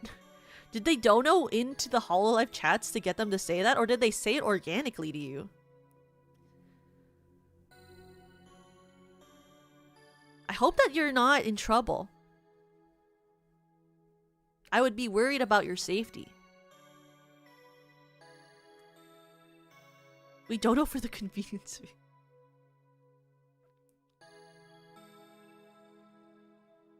I just like think about like aren't you scared about Offkai? That's kind of scary.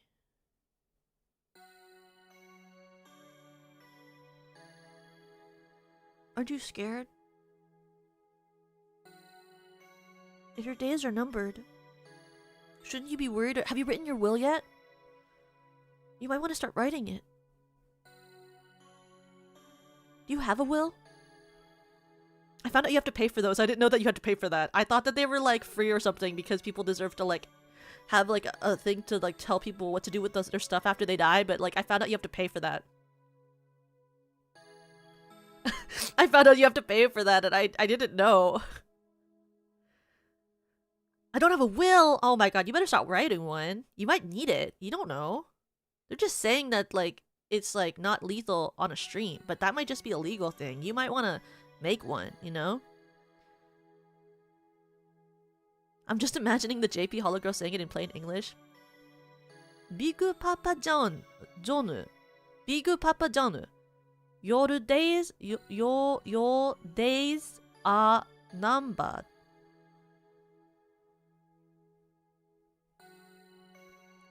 What is it called? You gotta like make sure everyone knows they can't off you until after all your meet and greets. You know? They did say I won't need a round trip ticket, just one way.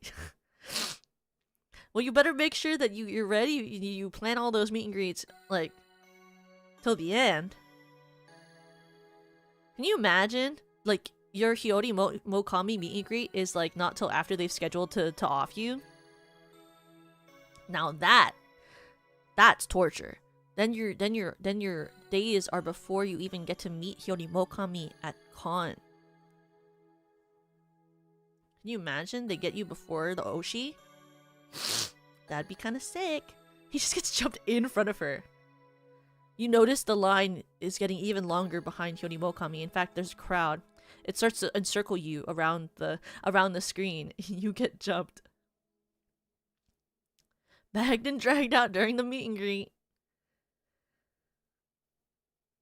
It'd be kind of funny, actually. It'd be kind of iconic. It'd be a pretty cool video, honestly. She'd laugh at you for sure. I think for sure if she saw it happening, she'd start laughing.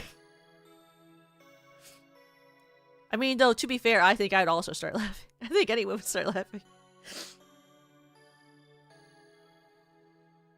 It'd be kind of iconic. It sounds like you guys should do it. So true. They should. The perfect time to get Big Papa John is right as he's about to say hello to Hiyori Mogami. And then like you'd have to make sure you tell you have to make sure like the off-kai people know that you're gonna do it first, so they don't like stop you and send security after you.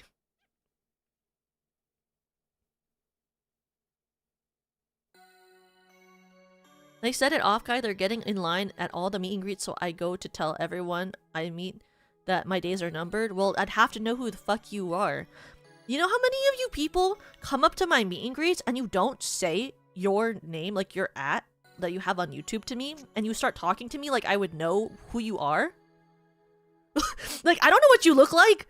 You have an @ I don't know what you look like as a person unless I've already talked to you at a meet and greet. And then you start talking to me like I should know your face.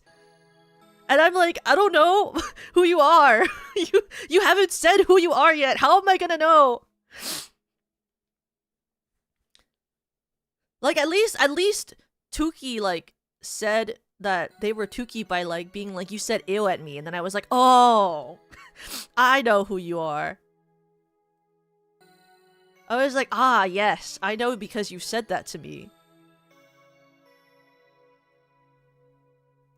Like, I always remember that it's 350 because 350 wears the cowboy hat, you know? And I know who Conclaver was because Conclaver said who he was when he did a meet and greet with me, and I was like, oh, thank God. Because otherwise, I'm like, I don't fucking know. You have to, like, make a reference that I specifically know is about you, or you have to say your name, because otherwise I'm not gonna fucking know. And then you proceed to destroy me in front of my homies. You asked to be destroyed. I don't understand what you wanted. You asked for it. I guess I should get the SVP pants to do meet and greets at the SVP booth. You should just tell. There should be like an ordinance. Oh my God! Penny! Penny! Penny! Hi, Penny! Mr. Scrumples! Mr. Scrumples! Welcome, Mr. Scrumples! Mr. Scrumples! Wait, will she have to play the game now? Oh no, what's the game? What's the game? Penny! Hi! How was your stream, Penny? What were you playing? You know the game? I know the game? What game? Bakyun, bakyun, hashiri dashi. Bakyun, bakyun, hakureru no ona desu wa hajimete 3, 2, 1, hai! Hi, Toka. We played Mr. Scrumple's game. Mr. Scrumples has a game? Oh, you're talking about my video game! Oh! You were making a joke about the freaking Look Outside game! I'm fucking stupid. I literally was like, what fucking game? There's a game? You're talking about this game! I was confused because I was asking Penny what Penny was playing. I was like, what are you talking about? How would I know what game Penny was playing? I wasn't watching her stream.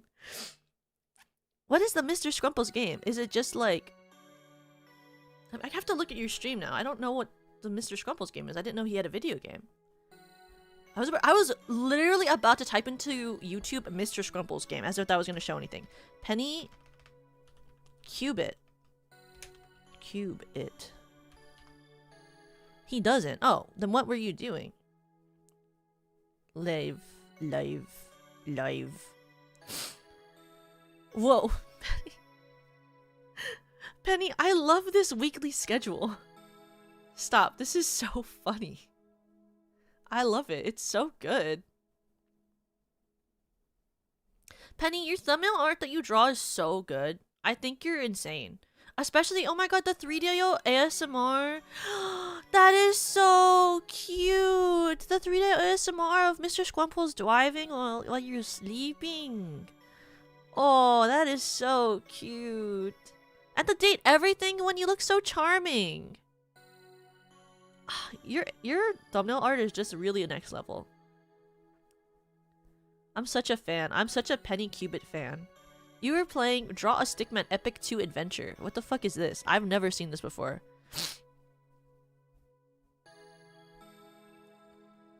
I'm floating? What? Oh shit! No one told me that. What? You guys didn't tell me? It's been 2 hours! And I had to wait until Penny came into my chat to tell me I'm floating in the air? And none of you wanted to tell me before right now? It's been 2 hours! We were having fun yapping, Toka, please! I was busy yapping. Well, at least if none of you noticed, then it's not that bad. I mean, I guess if none of you noticed, then it's not that bad. I can't believe it. What the fuck? None of you noticed? None of you thought about it? None of you were like, Toka, you're floating in the middle of the air. Penny, did you draw your starting soon screen art? It's really cute, by the way. I love your starting soon screen. But I also like all of your stuff. And I think you're really cute. And I'm a big fan of your design. And I like looking at you. It's very nice. I'm a fan of looking at you. I only stare at your face, so I don't know. Really?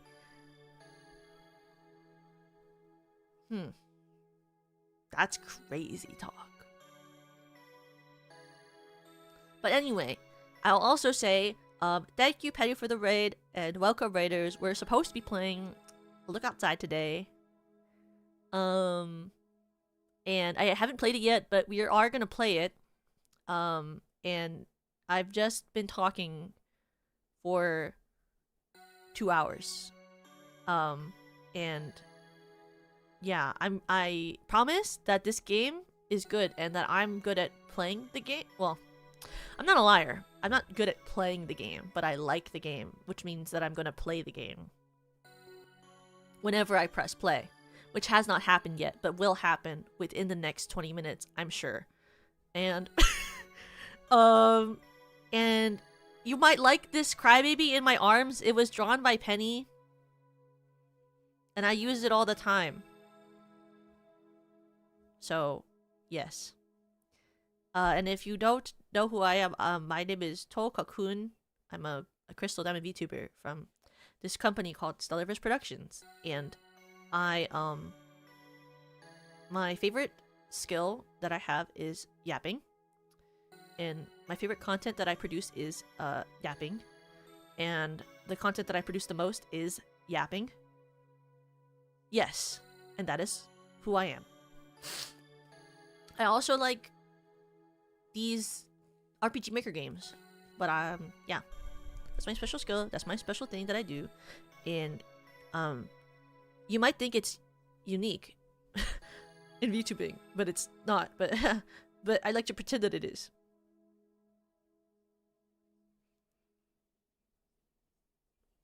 Smiles. Smiles. Sweats nervously. You know, well, there's two. One of the only, like, things that I regret that I should have gotten on my model, that I wish I had gotten for my model, was, like, I don't know if you've ever seen Perry use this, but Perry has this toggle that she does where her body shakes like she's nervous. And I kind of wish that I had that, because I think that'd be kind of fun. Like, you know, one where it's like, where, she's, like, shaking, like, she's, like, vibrating back and forth a little bit? I would have loved to have that, because I feel like that would fit me pretty well with some of the stuff that I do. And also, I really, like, I wish that I had gotten the circle eyes, like Lemmy and Yui and Rina and Nana. I think then I would feel included, because Serena and I both just have these.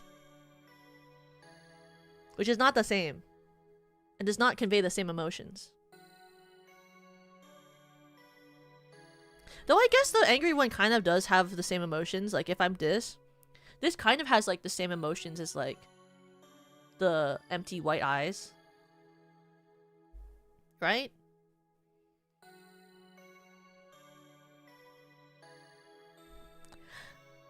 $3.50! Hi! Welcome! Howdy. Oh, why did I say it like that? I was trying to do a freaking country expression. And then I was like, howdy. As if that's how country sounds. Yeehaw! Yippee-ki-yay! Applejack! Apple Bloom! Howdy, Toka and Crybabies. I hope y'all are doing well this evening. Hi 350! I mentioned earlier about you how you have that cowboy hat, and that's how I know who you are when you come to talk to me at the meet and greets. You have a cowboy hat. When I think about country accents, I have to think about Apple Bloom, because there's Apple Bloom's voice actor did like a reaction to the Cutie Mark Crusaders episode, Crusaders of the Lost Mark, and she introduced herself as, "Hi everyone, hi everyone, I'm this person, and I'm Apple Bloom." And then like, and that's how I think about like the country accent every time. It's just her going Apple Bloom, and how Applejack says Applejack, My Little Pony, and that's like the only association I have for country accents, really. So about that hat, I lost it when I was in the UK for Vexpo. I remember that! You told me that when I was doing the meet and greets there. But I was thinking at that time that you would have, by now you would have gotten another hat, because what else is protecting your head from the sun? I remember you said that though. What will you do now that you don't have a hat? Do you go outside hatless? Your head is exposed to the sun now? Do you just get a sunburn on your head? Did you know you can get a sunburn on your head? I found out about that recently. I don't have one, because it's winter. But hatless individual points and laughs. I found out that you can get a sunburn on your head. Did you know that? I always thought that because we have hair on our heads, we don't get sunburns, because you have hair on your head. But you can get a sunburn even if you have hair on your head. Isn't that crazy? I just never even considered that, because I didn't have one. Well, I haven't had one ever. And also I found out that animals can get sunburns even though they have fur and they're animals, and I didn't know that. like pets can get a sunburn. Like, your dog can go to the beach with you and it can be too hot and they can get a sunburn. Isn't that crazy? They can also get burns on their paws, but I feel like that's more widely known. But like, your pets can get a sunburn if you take them into the sun. Yeah, especially if you're bald or balding. You don't wear a hat. Not that I would know anything about that, Smiles. What the frick? Sun is really good at sneaking through low density of your shirt fabric. You can get sunburns when fully clothed. Really? I've never gotten one while fully clothed, but I have gotten one in a small triangle on the back of my back when I was sitting in the sun with only my shoulder out and I was wearing a t-shirt in high school. Yeah, the paw burns are more common, but my dog refuses to wear the dog shoes. Yeah. The only dog shoes I've been able to ever get my dog to wear is there's like these ones that are made of like, I think silicone, and they're more like, they stick around the ankle more strongly, and so I had to force my dog to wear one of those ones because it was too hot, but we were going on a hike and we wanted to take him, and so I bought these new ones that had like, they're like more strict, and they're more like just a little piece of plastic, well, I guess silicone that just kind of slip over the paw, and it's not really like a shoe. It's more just like for single-use protection, but I've used it more than once, but it did protect his paws from the paw burn, but I think because it was really like, like, it didn't have a lot of airflow circulation, it did make him hot in general, I think, because he was sweating a lot through his paws, like.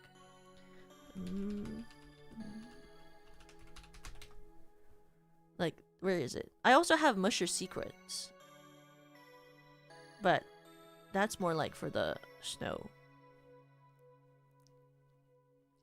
Where's that thing I'm looking for? They're like for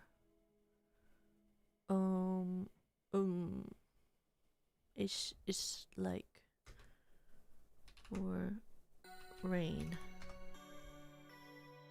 It's called a pause. Pause? I live for the pause, a pause, a pause. I live for the pause, pause, live for the pause, pause, live for the way that you want and dance for me. Da da da da da Da da da da da da da da da da. Da da da da da da. Oh yeah, they're called paws. P-A-W-Z. They worked really well. He didn't get hurt, but also he was really hot, so that was also kind of like the scary part. Like we had to, he had to like, what do you call, I like had to put like water in my hand so he could drink water out my hands while we were walking with them on. And when I did hear on the internet when I first looked them up that some people recommend as a way to use them is that you put them on and then you put the dog's shoe over these because it'll help the shoe stick to the foot better than with the fur. So you could also do that if you wanted to like double protect them. You could put these over the paw and then put the dog's shoe over it and then tighten it, and maybe that might work even better because those would also have like grip on them, so that might be even better. Because also the rubber will be like an easier way for the shoe to stick, because I feel like part of why the shoes fall off, right, for the dogs is because it doesn't like stick to the fur well, I think is sort of what happens, right? But yeah, I always am thinking about that because my dog likes to go on adventures, but also he gets tired. And I don't want him to burn his feet ever. He's just a baby. He's just a baby. He's my Mr. Scrumples. He's so, well, I will say my dog kind of gives Mr. Scrumply vibes. He sounds like, he looks like he'd be named Mr. Scrumples. Like someone could name him Mr. Scrumples and I would believe it. She does a funny walk with the shoes on. Oh yeah, my dog does sometimes too, but he gets over it after he keeps walking. But he doesn't try to kick them off, but he gives me a dejected look. He does give me a very dejected look. But, I mean, it's not as bad as the look where when we take him to the vet sometimes, like, the doctor will put the thermometer in his butt, and then he really gives me a dejected look when that happens. He really does. He gives me, like, the most, like, dejected, sad, like, I can't believe this is my life sort of look whenever they put the thermometer in his butt. Like, he'll be looking forward and it'll happen and he'll turn his head to look at me, and I'm behind him, and he just gives me this look of, like, fully dejected, like, really sad, like, how could you do this to me? Why is this happening to me? Sort of eyes. And then I always go, just let it happen. And he goes, and he just breathes and looks away.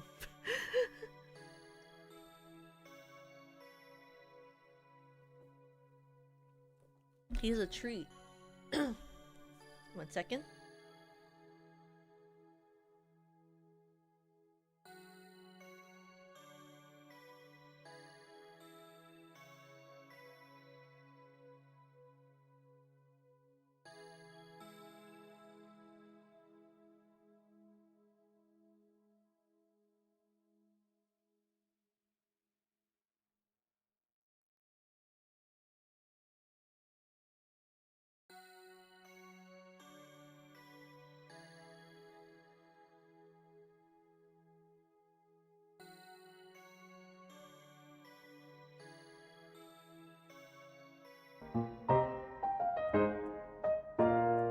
Oh, cocoon.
Oh, I'm muted. Shit, sorry.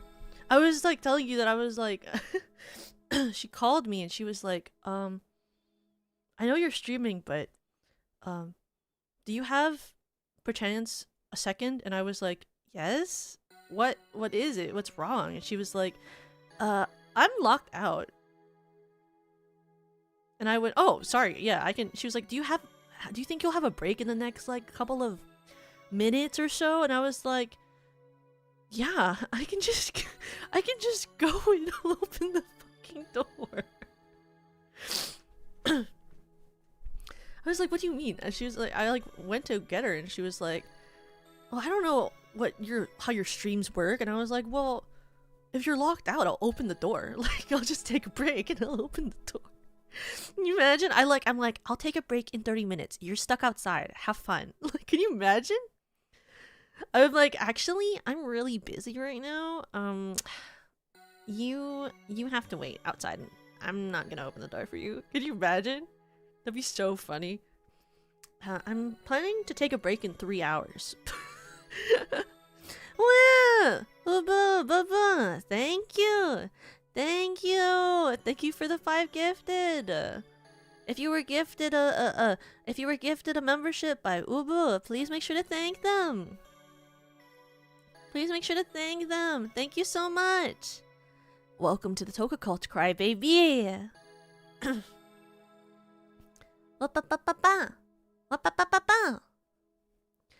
The yap comes first? Yeah, the urgent yap comes first. I can't come in for another few hours. I'm so sorry. You'll have to sit outside. I know that the weather's not great, but you just will simply have to wait outside. I cannot come. You must wait. Though I will say, I have locked myself out pretty often. And so there will be times where I remember there were so many times that I would like lock myself out and have to like call into other apartments. And I always feel bad every single time. And every single time I say that I'm an Amazon worker. I've never said I live here, please let me in. Every time I have to like buzz into my own apartment because I've locked myself out and my roommate isn't home, I always go, hi, I'm an Amazon worker. I'm here with the package. Because it's really embarrassing to be like, hi, I live in this unit, please let me in. No, I always just go, hi, I'm an Amazon delivery. Because I don't want to tell them that I locked myself out. I really don't. And I sometimes wonder if like I ever do that and then like the person's like, oh, my delivery's here? And then like they come upstairs or something to go check and see if their mail is there and then like but they don't. But there's no mail because I am not the mail person. Yeah, someone's waiting for their package, like they think that it's coming, they're like, oh, I know my package is coming today, it must be my package, and then they go upstairs and there is no package because I am not a delivery worker. Don't they get this suspicious that it's the same person every time? I mean, I don't listen for the voice of the Amazon delivery worker when they like buzz in to tell me that they need to get let into the building. Like I don't ever pay attention. I just know that they're like a worker, you know? So I just go, oh, okay, sure. You know, and then I let them in. I'm a very non-suspicious person. I miss though, like at my old apartment, I used to have an apartment complex that I used to live in where I could, the buzz-in box was connected to my phone. So I could just literally buzz in to myself and then I could just open the door with my own phone. And that was great because then when I would like, then it was great because I could just like accidentally lock myself out and always get back in, and it never was an issue, you know? The weh doesn't get weh. Can you imagine I start every conversation with weh? That'd be crazy. Can you imagine I start a business meeting, I'm like, weh. So getting to the business of today's notes. Here, today's meeting notes say that weh and weh and weh. Wouldn't that be funny? I like do that at like a business meeting. I'm like, so today we're going over the notes, right? Oh my god, I forgot how to spell this word. Sorry, sorry. Let me just fix that in the notes. Sorry. I remember once I was giving a presentation at work, and one of the people at the meeting went, "You have a typo." I do not like that person. I was literally we were doing like a presentation. I was giving a presentation for a thing. We were like having a meeting, and in the middle of my presentation, this guy at my workplace goes, "You have a typo?" Bitch, did I ask? Like, honestly, I was like, hello? Like, I'm already presenting this to you. Why are you telling me I have a typo? Like, I was like, what? I was like, why do you even care, bro? Like, it does not have anything to do with you. Like, you know what I'm talking about. Like, you really don't need to tell me that there's a typo. Like, the rest of this sentence gives you the context clues you need to figure out what I'm saying. And I'm gonna say it out loud anyway, because who types things out on a presentation and doesn't point to the point and read it to you? And he was like, sorry, my mother was an English teacher. Okay, but you're not. It was so funny. I was like, what? I was just like looking at this guy like, okay, whatever you want to say, bro. I don't care that your mom was an English teacher. Like, how does that even like excuse you to like being a bitch? And it was so funny because my boss was also in this meeting, and I saw his face when the guy said that to me. He like says this to me, and I go, oh, okay, thank you for your input. And then I like continue on, but my boss just goes, he just like makes this face, and I was like, oh my god. Too bad your mom wasn't an etiquette teacher. I was like, okay, sure. And then like, I don't remember him ever saying anything that was like really enlightening. Like, I was like, okay, I'm happy you told me I have a spelling error. I fixed it after, but I was like, all that did was make everyone think you were a jerk. There are some things where, you know, you watch something and you can consider saying it, but the thing is, like, common sense tells you shouldn't say it. You know what I mean? Sometimes I'm watching something or doing something or in a meeting and I think about saying something that would be considered rude and I just don't say it. Because why would I say it? What was the point of me saying that, you know? I think about that quite often. But that's also because I think a lot normally before I like say something if I'm in public, because like there are a lot of conceptual rules to public interactions that I like find very stressful. It's like, especially with like, you ever like have this moment where like, or maybe it's just my brain, where like you're having a conversation with someone in person and they're talking and you know that you should say something to make sure that they know that you're listening and that you agree or that you think something about what's happening, but then you don't know which one of your default phrases you should say, and you like sit there and you're like, oh my god, what do I say? Like, do I say like, yeah, no, or no, yeah, or like, oh god, or like, oh that sucks, or like, I see, or you're right, or like, yeah, or or or huh, or no, that's crazy, or like, that's crazy, bro. Like you have like you're going through the modules of your different catchphrases that you can say to continue this conversation, you know? Yeah, no, or no, yeah, the eternal debate. I know. The trauma of having yapper friends. You know, you think I yap a lot, but actually I'm one of the lesser talkative people of the people that I know, you know? And then when you're on the 10th of, damn, that's crazy. I know, right? I say the same phrase so often that constantly I'm thinking of what I can say to kind of like change it up, you know? I'm constantly thinking of like what I can say to change it up so it doesn't seem like I'm just like ignoring them. Because you know, at a certain point when you say like that's crazy, like if you say it like too many times in a row, it makes it seem like you don't give a shit. And then you're like, shit, I'm not trying to make that. I don't want you to think that I'm not listening, but like I need to say something. And yeah, and I do sometimes stop listening and I go, oh, frick. Damn, that's crazy, Toka. I know, wow. Wow, it's crazy. That's crazy. I'm so crazy, bro. Ultimate crazy. You know who says that's crazy a lot? Is Hio. I'm just gonna say that. I'm gonna call her out right now. You know who says that a lot? Hio Mokami.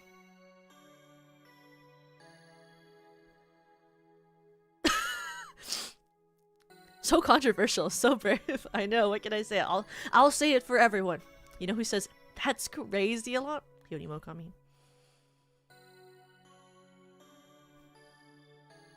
How do you know if she's listening? I can't tell. She says it so much.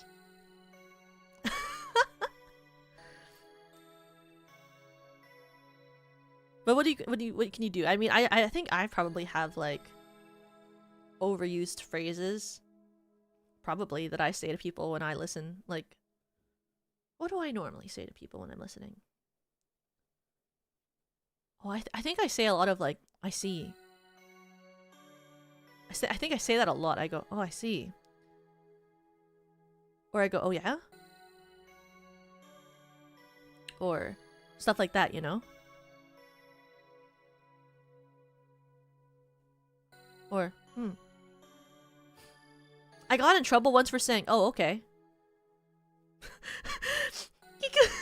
I got in trouble once with a friend because they were telling me something and I went, oh, okay. Because it was not the right phrase to say. And I said it and it was like, oh, shit. Because I was just trying to let them know that I got the message, but it came off as like dismissive. And I was like, frick. Oh my gosh. Because I was just trying to say like, yeah, I got it. And I was like, oh, okay. But it sounded like I wasn't listening. And then they were like, do you not like what I said? And I was like, no, what? I don't understand. What did I say wrong? So sometimes I do pick the wrong one. Or like, I forget what it was, but like one of my friends told me a story about like work. And then I was like, oh, congrats. And they were like, that wasn't a positive thing. And I was like, fuck. Because I just thought, because, you know, they were like saying they did something. And I was like, oh, congrats. Because I thought like it was like a positive thing. But it was actually a negative thing. I wasn't paying enough attention, I guess. And then then they were like, Toka, what do you... And I was like, oh. Oh. It's okay, instead of phrases, I just send John different reaction pics of your facial expressions. Really? That's crazy. Oh my god, I'm saying that's crazy. That's crazy. Oh my god.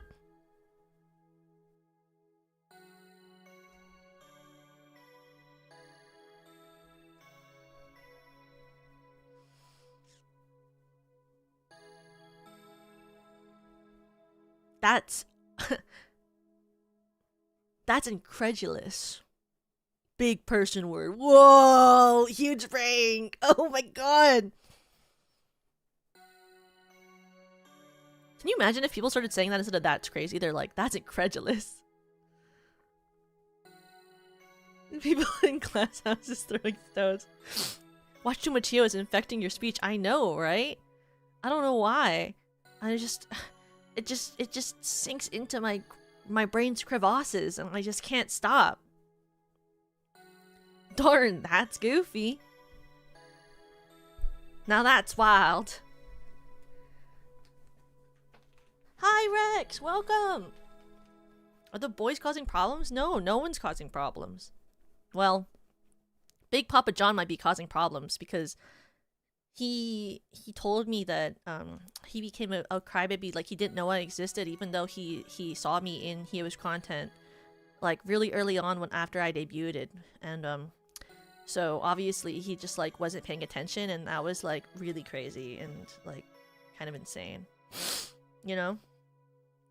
like I was in the New Year's cover, and then like that was like maybe a month after I debuted, and like he said that he didn't know I existed until like after my birthday, and my birthday was in April, which was like way after I was in that cover. So actually, that was kind of like mean and hurtful, and like really hurt my feelings.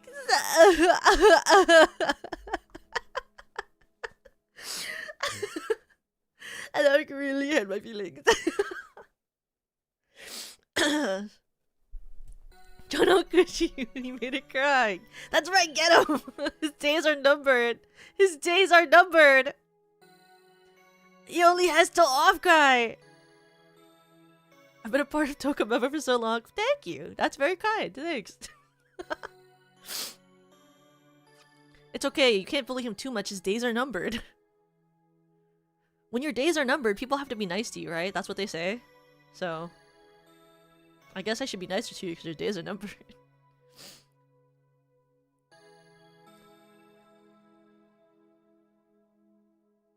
Made the new mini Hio in your chat at least. That's true. Save some for Toga. When your days are numbered 56 times, I guess. That is true. Can you imagine when it's off Kai and like you go to every person's meet and greet and they tell you that your days are numbered? It'll feel like very...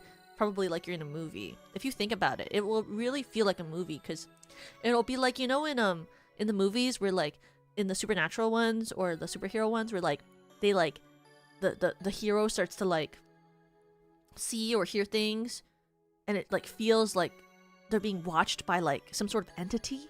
It'll feel like that, right? VTuber style. Yeah, it will actually be kind of like that.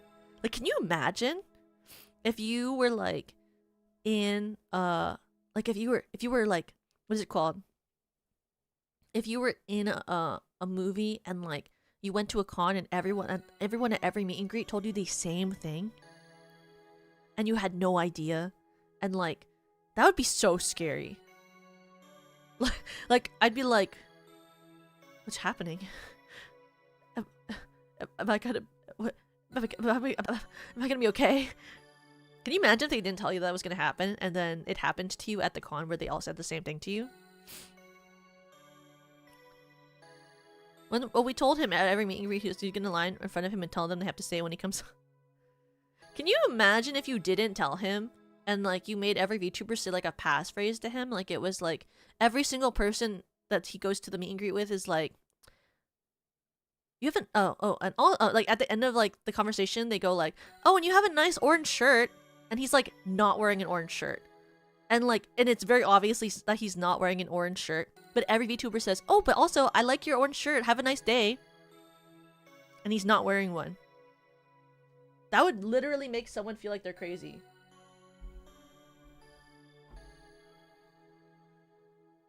Wouldn't it?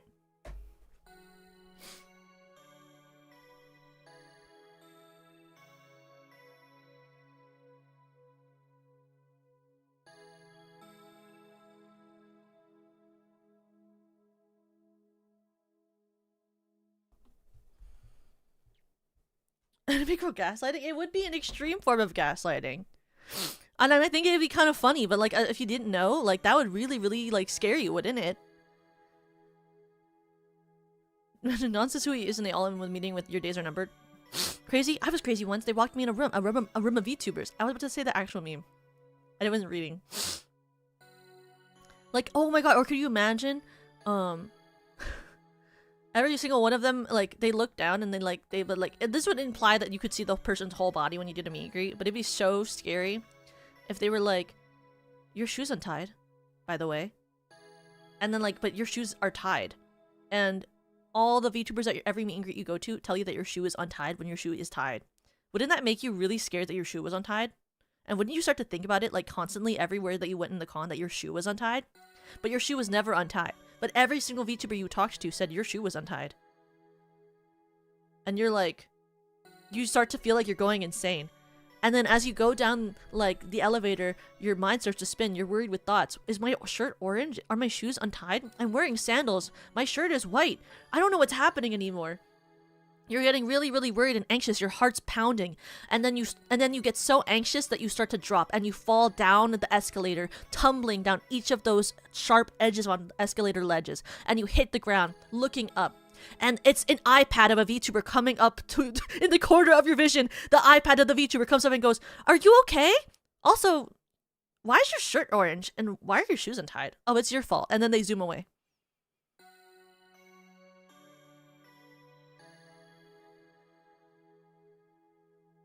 And then you faint, and then you wake up in the hospital, and you open your eyes, and you go, "What happened?"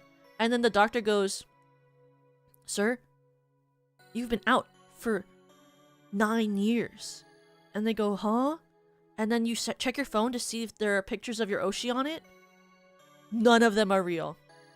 You imagined VTubers. VTubers never happened. And you are actually just insane and crazy.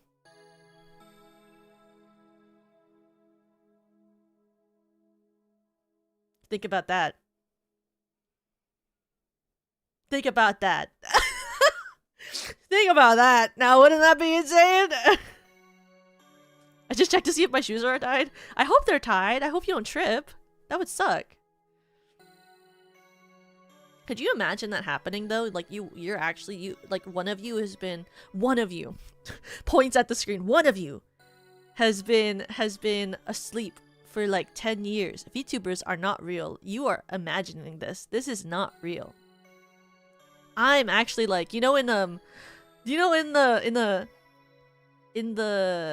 movie about that guy who lives in like a TV show, The Truman Show. Can you imagine you are The Truman Show, but everyone's testing you with VTubers? They're actually testing to see like how people are like susceptible to like enjoying content creators by like having you watch like anime girls as VTubers because they knew as a child you liked anime characters, and so they're using you as a guinea pig experiment to see how susceptible you are to watching content made by anime girls. Anime girls are not actually VTubers in real life. They are just targeted to make you specifically do that. You're actually being watched right now. Can you imagine? It's The Truman Show, except it's about you. We live in a simulation. Tuki, did your body pillow move? Rex, did your cardboard standee move? I wish Toko was real. That's true. Me? Yes, you. Wouldn't that be crazy? I've always considered this ever since the Truman Show. I watched it and I was like, oh my god, that's crazy. I don't want to wake up. I still think it's crazy that VTubers exist, but I am one, so that's crazy. That's crazy! That's incredulous, bro! That's incredulous! All of my standees are chilling in the living room with me. I think it's so crazy that, like, you have a short toka. I think about that all the time. I'm supposed to be tall. What happened to me? I can't believe we circled all the way back to— that's crazy. That's darn near insane, dude. That's darn near insane. I can't believe that. That's so insane. I can't believe this is happening to you. Oh my god. Oh my god. Oh, what is this? What happened? Why is there a game overview? Go back to the game. Jeez.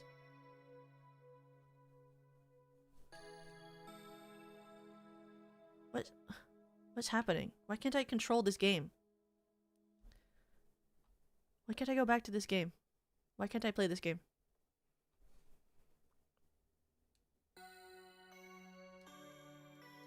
My thing is plugged in, I swear. You know what? I think it's because I haven't done this for so long. Wait 1 second. Is it because I originally was using this with a mouse? I was really like, I should play this game before I have to end stream in like half an hour or more. And then it wasn't even letting me control it. Oh, I figured it out. Okay.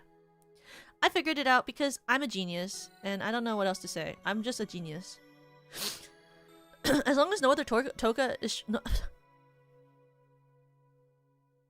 As long as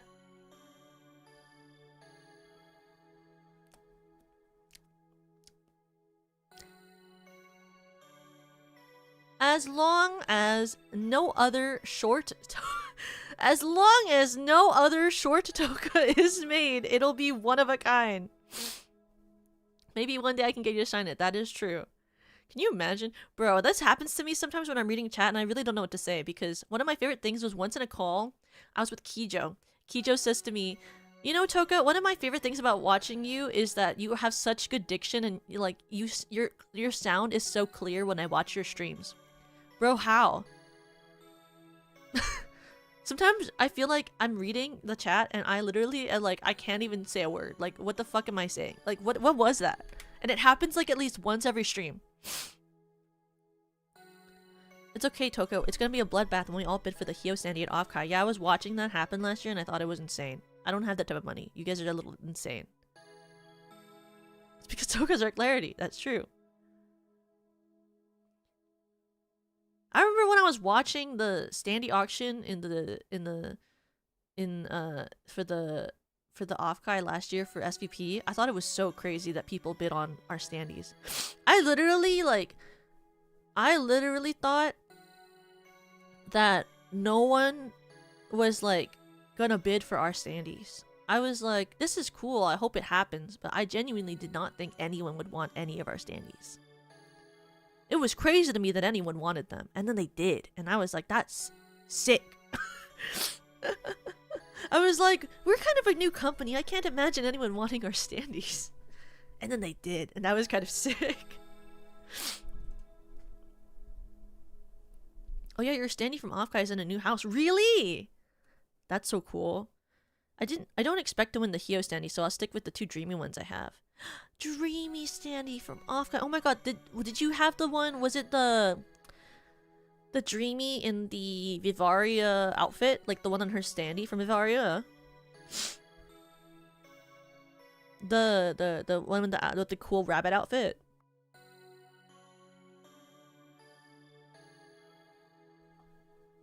No, not from Offkai. She got ones at local events. Oh! I want I was gonna be like cause like what do you call? I love the, you know, the Vivaria like official like merch art. With like the one where she's in like the bodysuit that kind of looks like the White Rabbit from Alice in Wonderland. I think that would be such a good standee. Like, I love that art. I think that art is so good. I was like, when I first saw them release that art, I was like, oh my god, I want to commission this person for art for me. And then I looked at their prices and I was like, actually, no, I can't do that. But I looked at their art prices and I went, that's fair, because their art is amazing. I can't afford that. But I was like, that is such good art. I was like, I want that. So it was really great because she was able to sign one of the standees for the Vivaria stuff for me. So I have like a signed dreamy one. But I was like, that's so cool. Me every single day. I know, I'm always like, oh, this art is so good. Too bad I can't afford it. I'll get yours from next Offkai unless someone really wants it. That's crazy. I'm excited for Offkai this year. I think you guys will be excited for Offkai this year too, but I can't say that, meaning that I can't say why, but I think you will be excited too. I also think you guys will really be excited for Oshi Uplink, which I think is really cool. And if you can go to Oshi Uplink, I think you'll have fun. That's what I can say. Okay, but what about Vexpo? I don't know about Vexpo. I don't know. I can't tell you. What is it called? Oh my god, we've talked for so long that my phone is now in low power mode. That's crazy. I gotta plug my phone back in. It's a good thing I have this new cord from Senbei. This cord is so magical, guys. I had no idea that the problem with my phone charging during stream was literally because my cord sucked. I had like ever since I started streaming, I had no idea that the problem was that my cord was bad. I literally thought, oh, you know, there's just no way to... My phone's just so old, there's no way to charge it fast enough to stream with VBridger. I was just using a really bad phone cable. Yeah, Rex, where's my Toka coaster? I've still got it, plus extra ones for the boys. That's crazy. Oh, I love the coasters, though. I saw those. They were really cute. I made Senbei get me one. And I said, please, sir, can I have my coaster? And he said, okay, I'll get all of you guys your coasters. And then he got all of us our coasters. And he said one day he'll mail it to us with our merch. Yeah! It was by an artist named Matcha, who drew these coasters of all of us that I believe she sells at her booth. Which was really cool. And I think she's normally at cons too. Coaster? I hardly know her, Badovcha. Oh, the boba event! Yeah, the boba event was very unique. That one, they only have those from the boba event that we went to. Those were also very unique. Those are really cute. I liked that one too. I wonder if there will be more merch of SCP at Offcry this upcoming year. It'd be cool.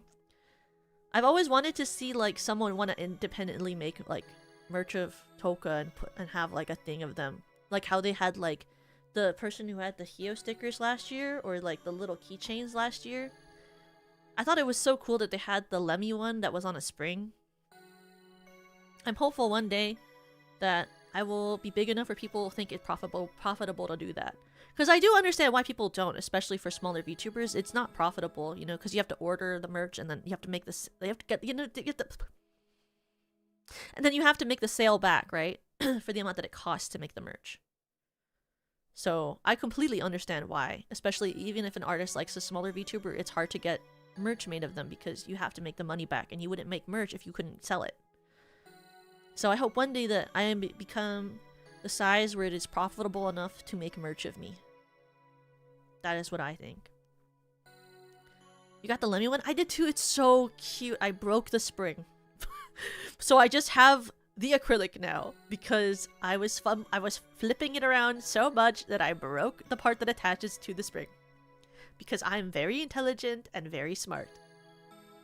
Did Hio tell you about the shirt I had made with her watermark on it? No, you did? That's so cool.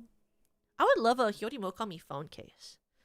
But that'd be really hard because then you'd have to be able to sell it with a bunch of different types of phones because everyone has different types of phones. So that's a really hard piece of merch to have.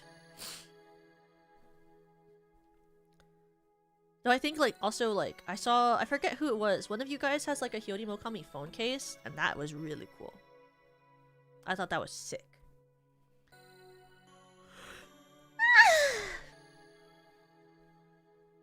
But no, I really think it will be cool this Offkai. I'm very excited to see what happens.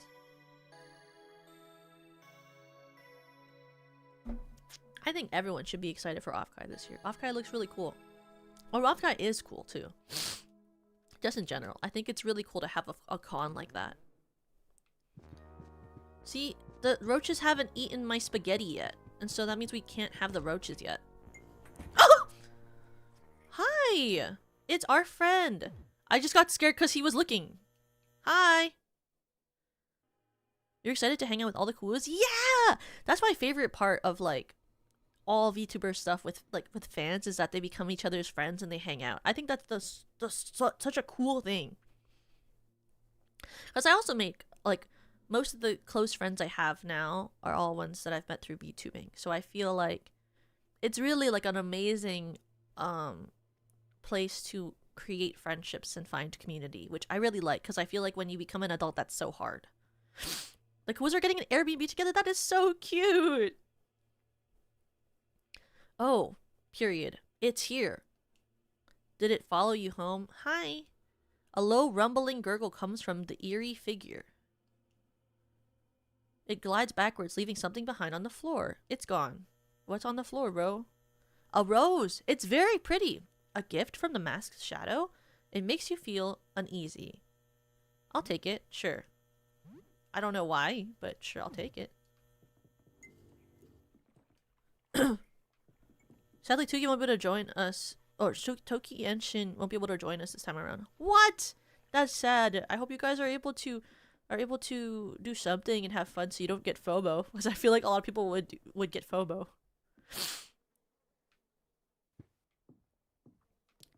You better do something so you don't feel FOMO. I'll tell you that. I would feel FOMO. But I feel FOMO about Everly. I feel that a lot of stuff. New work, new schedule. I work every day. Ew! Really? Every day? Yeah, I'm not going to Offkai this year, unfortunately. No! But 350, how will I see your new hat?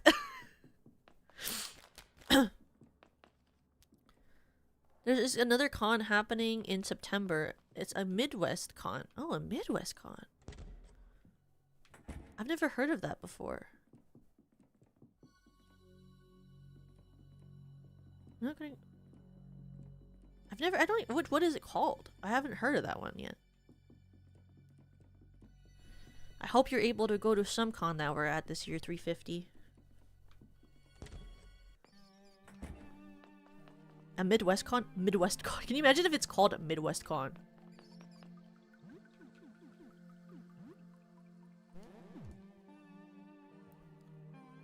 So, like, we gotta find the rat guy. I don't think this room was here before in this area. So that's gotta be a sign that this is the right place, right? Ooh. Because we're looking for the rat guy. Belly rat.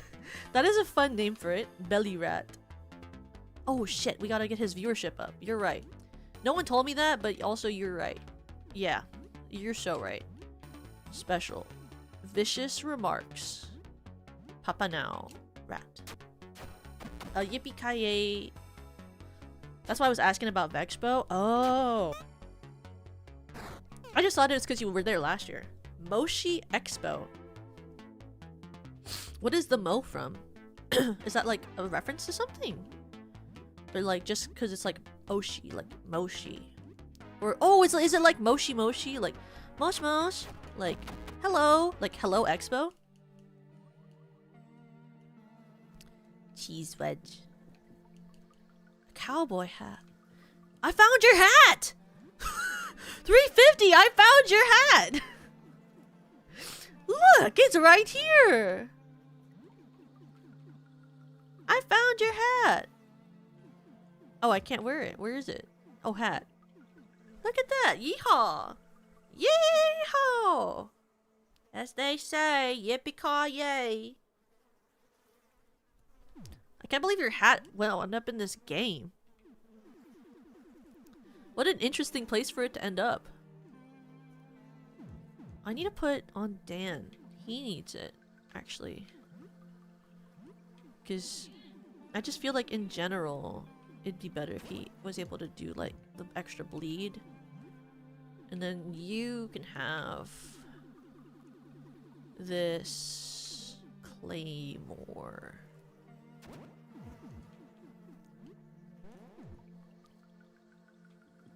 You can't just farm. No, you can't just farm the views. Unfortunately, no, you cannot just farm the views. I'll only be able to make it off, but maybe I can swing the Midwest one. FaceCon is off the table, sadly. Where is FaceCon? Is it not? Oh, I guess it's at a different time of year, right? See, where's the guy? I know that there's like, we gotta find the guy. But I mean, this is where the rats are. So I assumed that the rat hole would be here.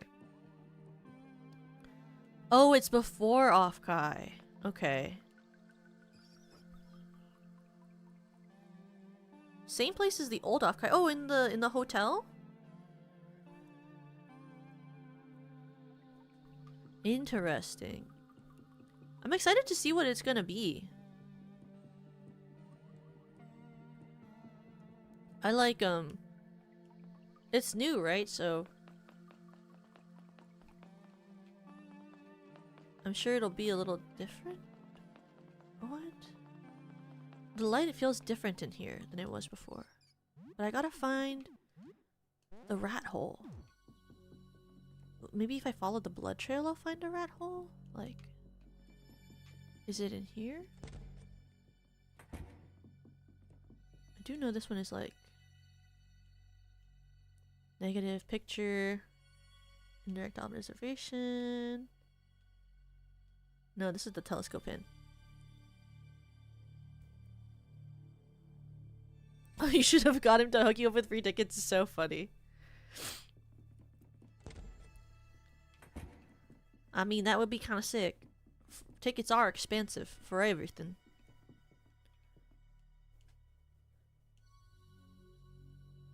I have 100. Oh, 0 cents. Item cost 100 cents. I have no cents. Oh wait, I have cents. I'm stupid. Oh, Jasper. Sorry, Jasper? Sorry. Ernest. Ernest! You're gone already. Ernest. Semi-coherent springles. It's a floor layout. 4 parallel hallways going one way and 2 hallways cutting through them. 2 other maps. Where is all of Ernest? He was trying to get us to go to Awa the same weekend as the other one in Florida. Awa! There are so many, like, cons. I never even noticed that, like, growing up that there were so many cons everywhere. Like, I just never really went to cons, so I never really perceived it. That, like, people had all of these events that they sort of hosted and created to go hang out with one another. Where is this rat hole? Like...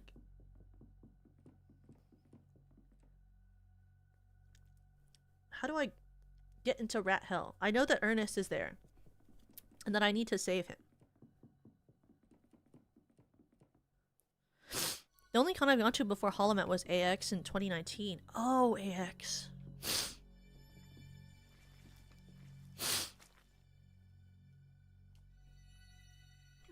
I only have 1 herbicide remaining. What if I need it? Oh, I guess can you make herbicide in this game? I assume maybe you can make it, because I guess the doors would be it wouldn't make sense to lock you out of an ending if you could not get more herbicide to enter places that you need it to get into, right? That would make sense. So maybe I do open this. Let's save.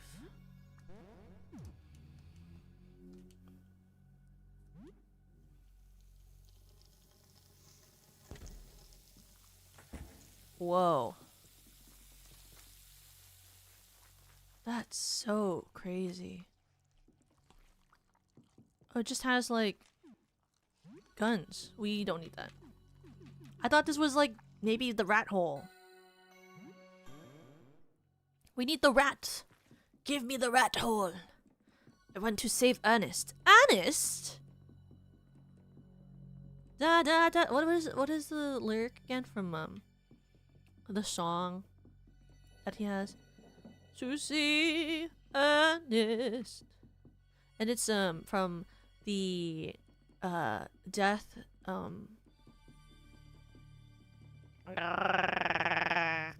it's not Death Takes a Holiday. What's that movie?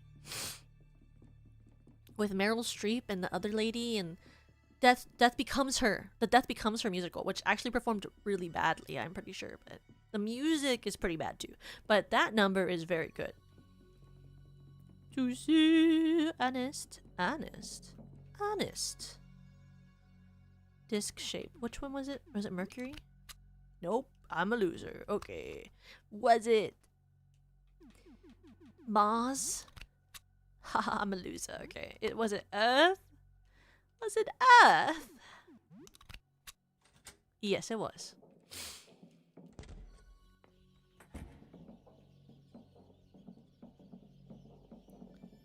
I know there was like a scary monster here. Is this the one? Is this the Rat King? Oh, it's not, but it's not telling me to run away anymore. When we last ran into him, they were telling me to run away. So that means we must be ready to take him on. We're gonna do Nitro Boost. We're gonna do...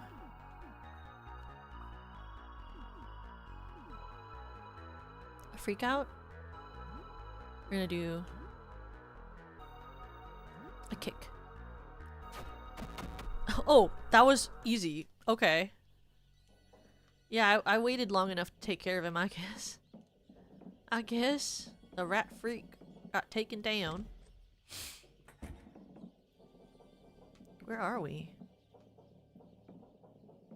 What is this? A necklace. Odd necklace. Oh, do I have to... Oh, shit. Oh, shit. What is that?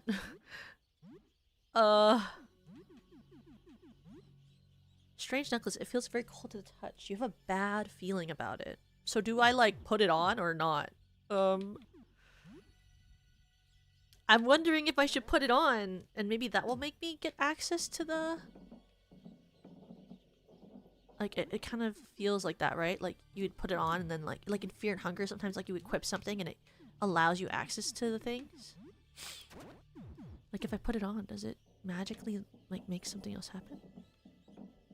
Like, you know, that's kind of what it seems like it would do, right? Like, I need it for something, you know what I mean?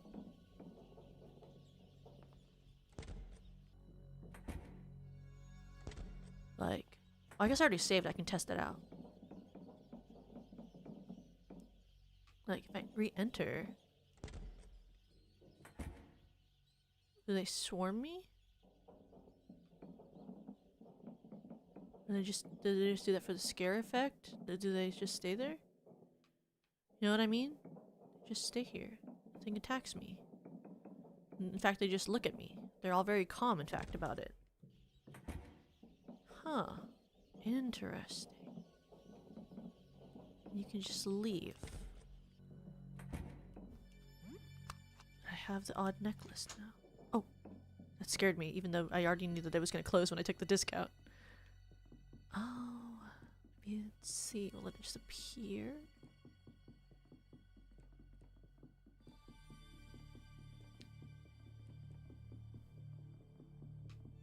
Oh, brother, where the frick is this rat hole? Please, sir, I want the rats. Where are they? Bring me the children. Bring me the rat children. Well, I already killed the rat child, actually. I can't ask for it back. Wait. I'm not cheating, I swear. I'm not cheating. I just want to know where the rats... Where'd the rats go? I need them. Rat... King in rat hell. Oh, rat hell. Look outside. Where is rat hell? Rat hell. Rat hell can only be accessed by going to Ernest's base the day after reaching the ground floor. If the player has the rusty crown, Colonel Sweekens will explain that the labyrinth rats have attacked Ernest and brought him to the lair. If the player does not have the crown, only the gesture, you can only rescue Ernest by following him through the halls and into a hole he opens. Oh my god, is it not the day after I discovered the ground floor? Is it too late to find Ernest? Oh no, please. What? Do I even have a rusty crown? Where's the rusty crown? Do I have that? Rusty crown, look outside. Look outside.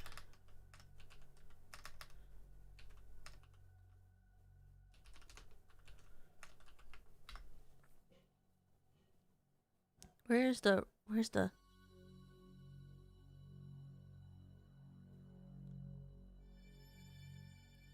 rusty crown? That's Fabrice. The man to Neo. This attack makes a cause. The king of the rats.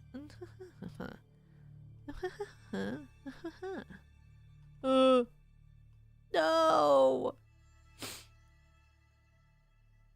Wait, do I not have it? I can't. Can I not get him? Wait. I gotta go back to the base. Can I not get Ernest? That's so messed up. Is there really no way? To get to him? Ernest? Ernest? Colonial Squeakums? Colonial Squeakums! Colonial Squeakums, where art thou? Where Colonial Squeakums?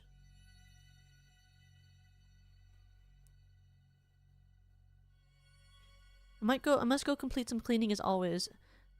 As always, his days are numbered. Goodbye, Rex. Goodbye. Rat hell, how to get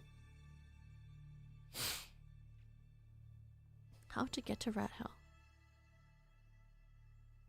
Oh, there's a hole in the wall. There should be a hole in the wall. That's near this part. There should be a hole right here, but we don't have Colonial Squeakums because we waited too long. This is so fucked up. Fine, fine, fine, fine.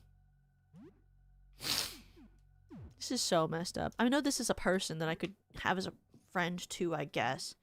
Ah, fine. Okay. Followers and look outside. How to get companions. We need another person to go down right now. Unless we feel like wasting a day. Because we can't get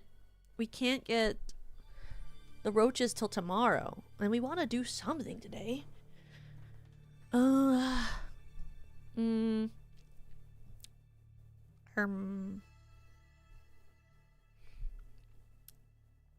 Maybe, how do I get you? She's a random door encounter. We don't have time for that. Lyle. How do I get Lyle? Return into the park.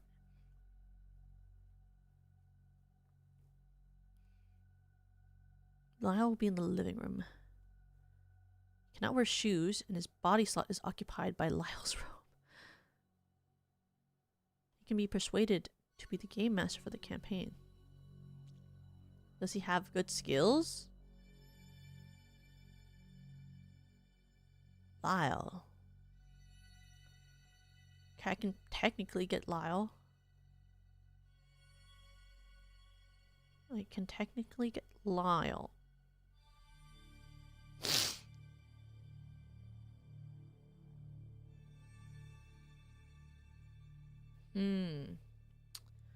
But I don't want Lyle. He doesn't seem that good. What about you? Monty.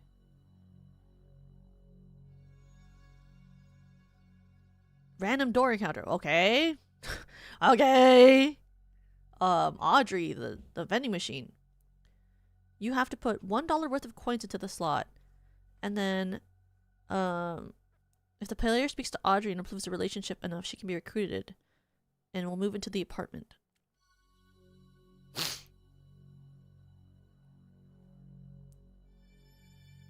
Repairs and heal every night. Okay. I could give her $1 now, and that would help. Okay. I am next to her, so that does seem like it would be a good choice. And then we have another option, which is okay. So everyone else is a door encounter except this girl and people I'm locked out of. So I guess we'll talk to this girl and give her $1. Hello, queen. Here's a $1 coin. I'll take. I like lemon sodas. Add more coin. Here, have another one too, just for fun.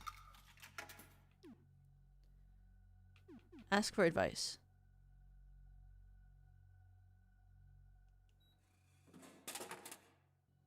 Printed on the aluminum. Hello, I'm Audrey. Please be careful. There was a big monster nearby. Oh, don't worry. I killed it. It's very dangerous.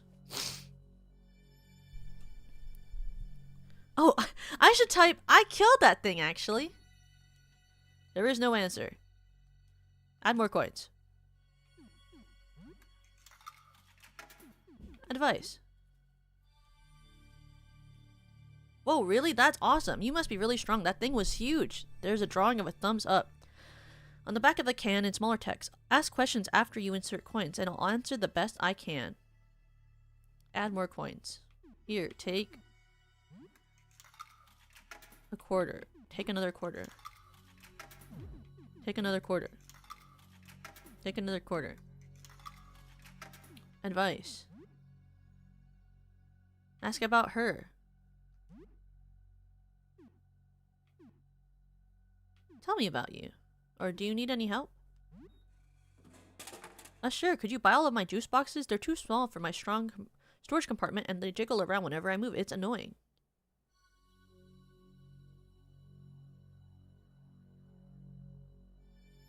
To the guide, if you want one. This one is also potentially missable if you take too many advice cans. Why? Why is this game like this? Okay. Approximately 7. Lock yourself out. Find her. Passing through. Second time passing through, she'll be in her true form, but retract her legs and eyes return. Guys,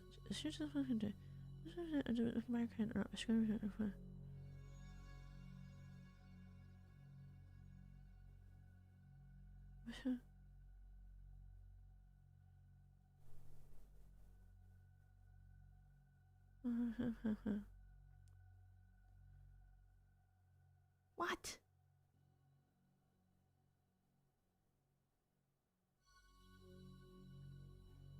Why is this so complicated, bro?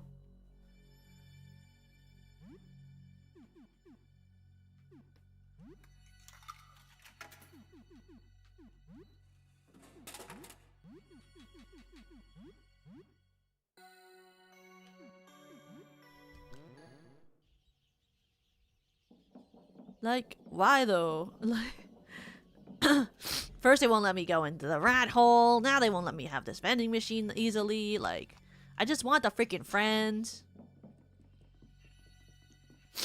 I just want some freaking friends. And they're like, absolutely not, kid. Get out of here. You're stupid. And you're like, okay, whatever, bro. Is it a crime out here for wanting to get a vending machine to be a friend? Is that such a crime? Wanting a vending machine partner?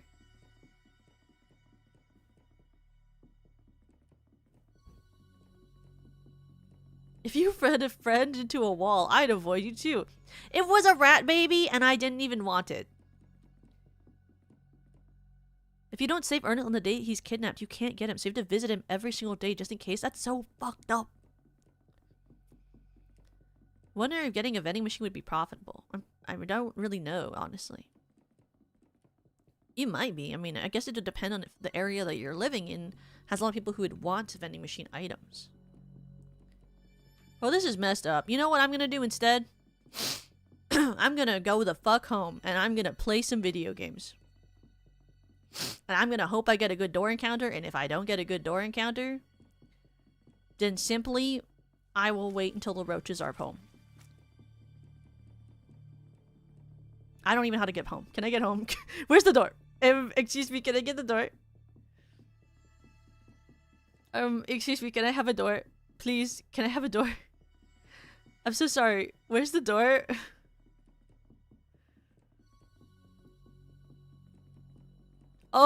Excuse me. I'm lost in this labyrinth. Can I find the door, please?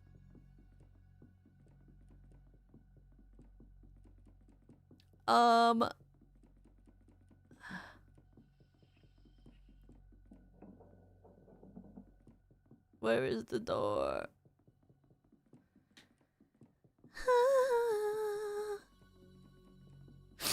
I can't even find her thing anymore.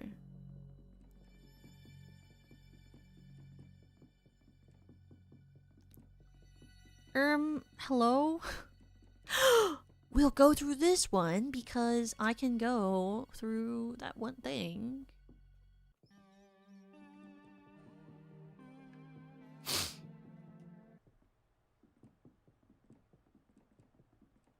And I already killed him, and we can instead we'll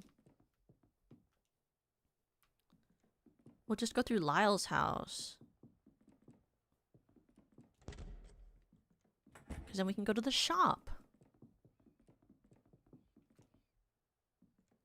And see if he's got anything that I want. Which is like cool, I guess. What did I want again? I wanted like oh, I wanted duct tape, but I don't think he has duct tape today.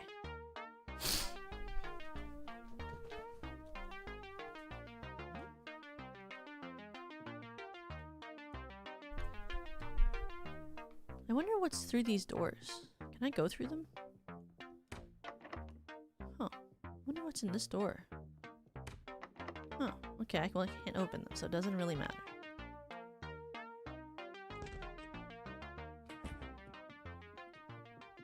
I can go talk to Lyle, I guess, right? If I kiss him, Lyle will follow me home or something. Hi, Lyle. You're back. During the photograph development? And I looked at the thing before, but it was not gonna do for me. See photograph. So, how about it? Like, another kiss, please? Smooch him. Score. Okay, close your eyes again, please.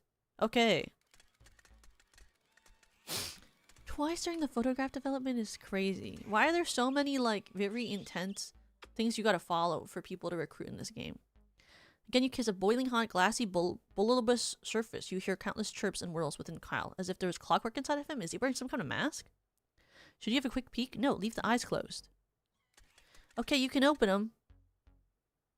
I could get used to this. So...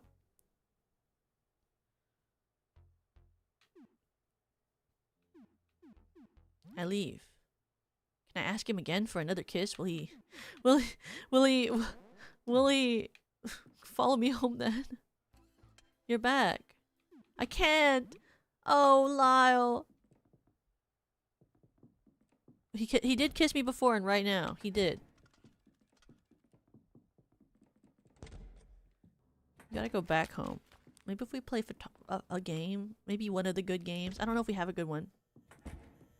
You might just find Lyle in your living room. Oh my god, don't follow me. Fuck off. Oh, he is! Oh, yes. Lyle, yes! Hello, Token. Welcome home. Since we've become such good friends now, I thought I'd crash at your place. You don't mind, right? I know I take a lot of space, but... Of course, Lyle. Consider this your home. I can't believe how cool you are, Token. What can I say? The perfect man, behold. Oh, hey. Fancy running into you here, Token. I mean, you live here. I mean, never mind. Go back. Goodbye. 1 second. Sorry, Lyle. I gotta, like... Well, actually, I have you, so we can just add you. What is your level, Lyle? If I, like... Don't kill it. Pet the roach. If you like, I could play Dungeons and Dragons now. That's kind of crazy. If I add him to my team, I can just take him off and he won't be upset, right? It's just fine. Like it's chill and stuff. He'd be chill with that and stuff. Like you can like have them and then take them off and then add them again.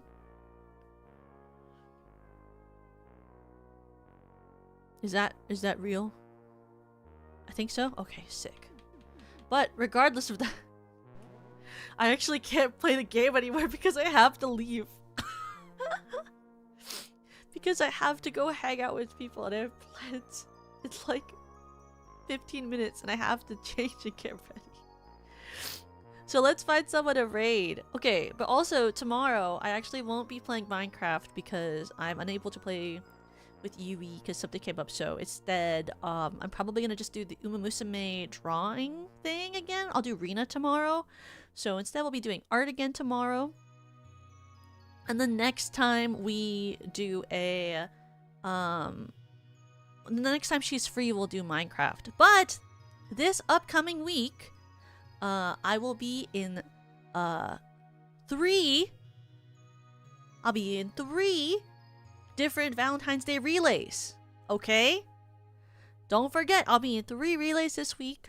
I'll be in the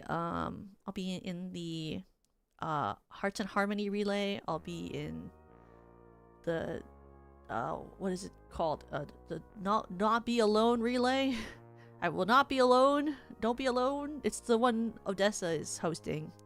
And I'll also be in the My Bloody Valentine karaoke relay, which is hosted by us, by Axia. So there'll be 3 days of singing. I'll be singing different songs on every single one. So make sure to show up and have fun with me as I sing different songs for each one of the 3 relays I'm in. And I'll try to do either a ASMR stream this week or potentially next week, depending on what I can fit into my schedule. And then if it's next week, just pretend that it's happening during Valentine's Day week, okay? But we'll be doing lots of fun stuff this week, so I hope you are able to hang out. And also don't forget that Yui has 2 covers coming out this upcoming week, one with Nana and one with Lemmy.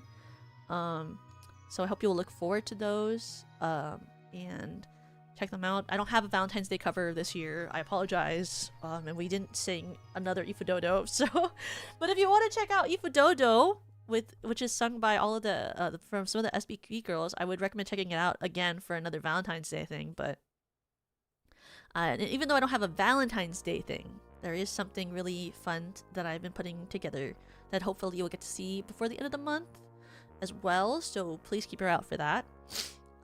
But if not, if earlier, I don't know, but I will see you guys again soon, okay? Let's find out who we're rating. Let me find the person. I talked over finding someone because I'm really good at forgetting what I'm doing and just talking instead. Let me find someone.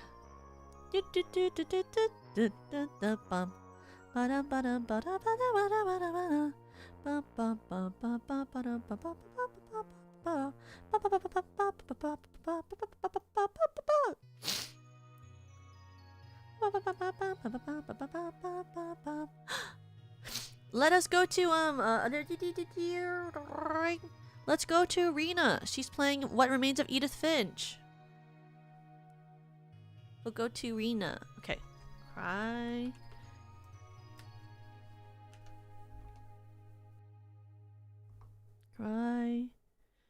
Baby Stampede. Did I spell Stampede right? I think I did. That looks right to me. I don't know. If it's not, then she won't care. I know Rena won't judge me if it's wrong, so. Okay. Here's the message. And we're gonna go right into Rena, okay? I'll see you guys all tomorrow for Uma Musume art. But are you ready? 3, 2, 1. Win!